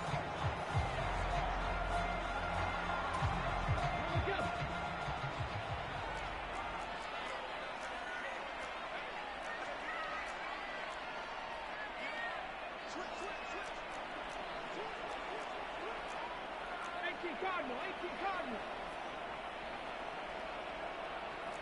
18 Runway, 18 Runway. Now it looks like he'll throw here. And this will be incomplete. Physical play on the football there, and it's 2nd down. An incomplete pass on 1st down. That leads to a 2nd and 10. One back in the backfield, he'll get the carry. And strong running there gets this up over the 15-yard line. The Rams going to go ahead and use the first of their timeouts as they'll head to the sideline and talk over what to do next. The Rams calling on their nickel set here defensively for 3rd down.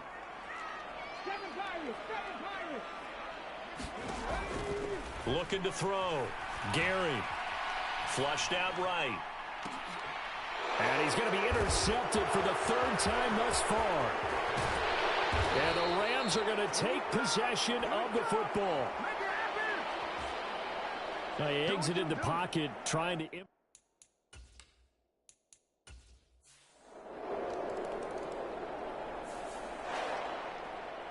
Well, somebody lit a fire under that offense during the break, Charles. Remember, they trailed at intermission. They come out, they have the big second half, and that lifts them to the victory.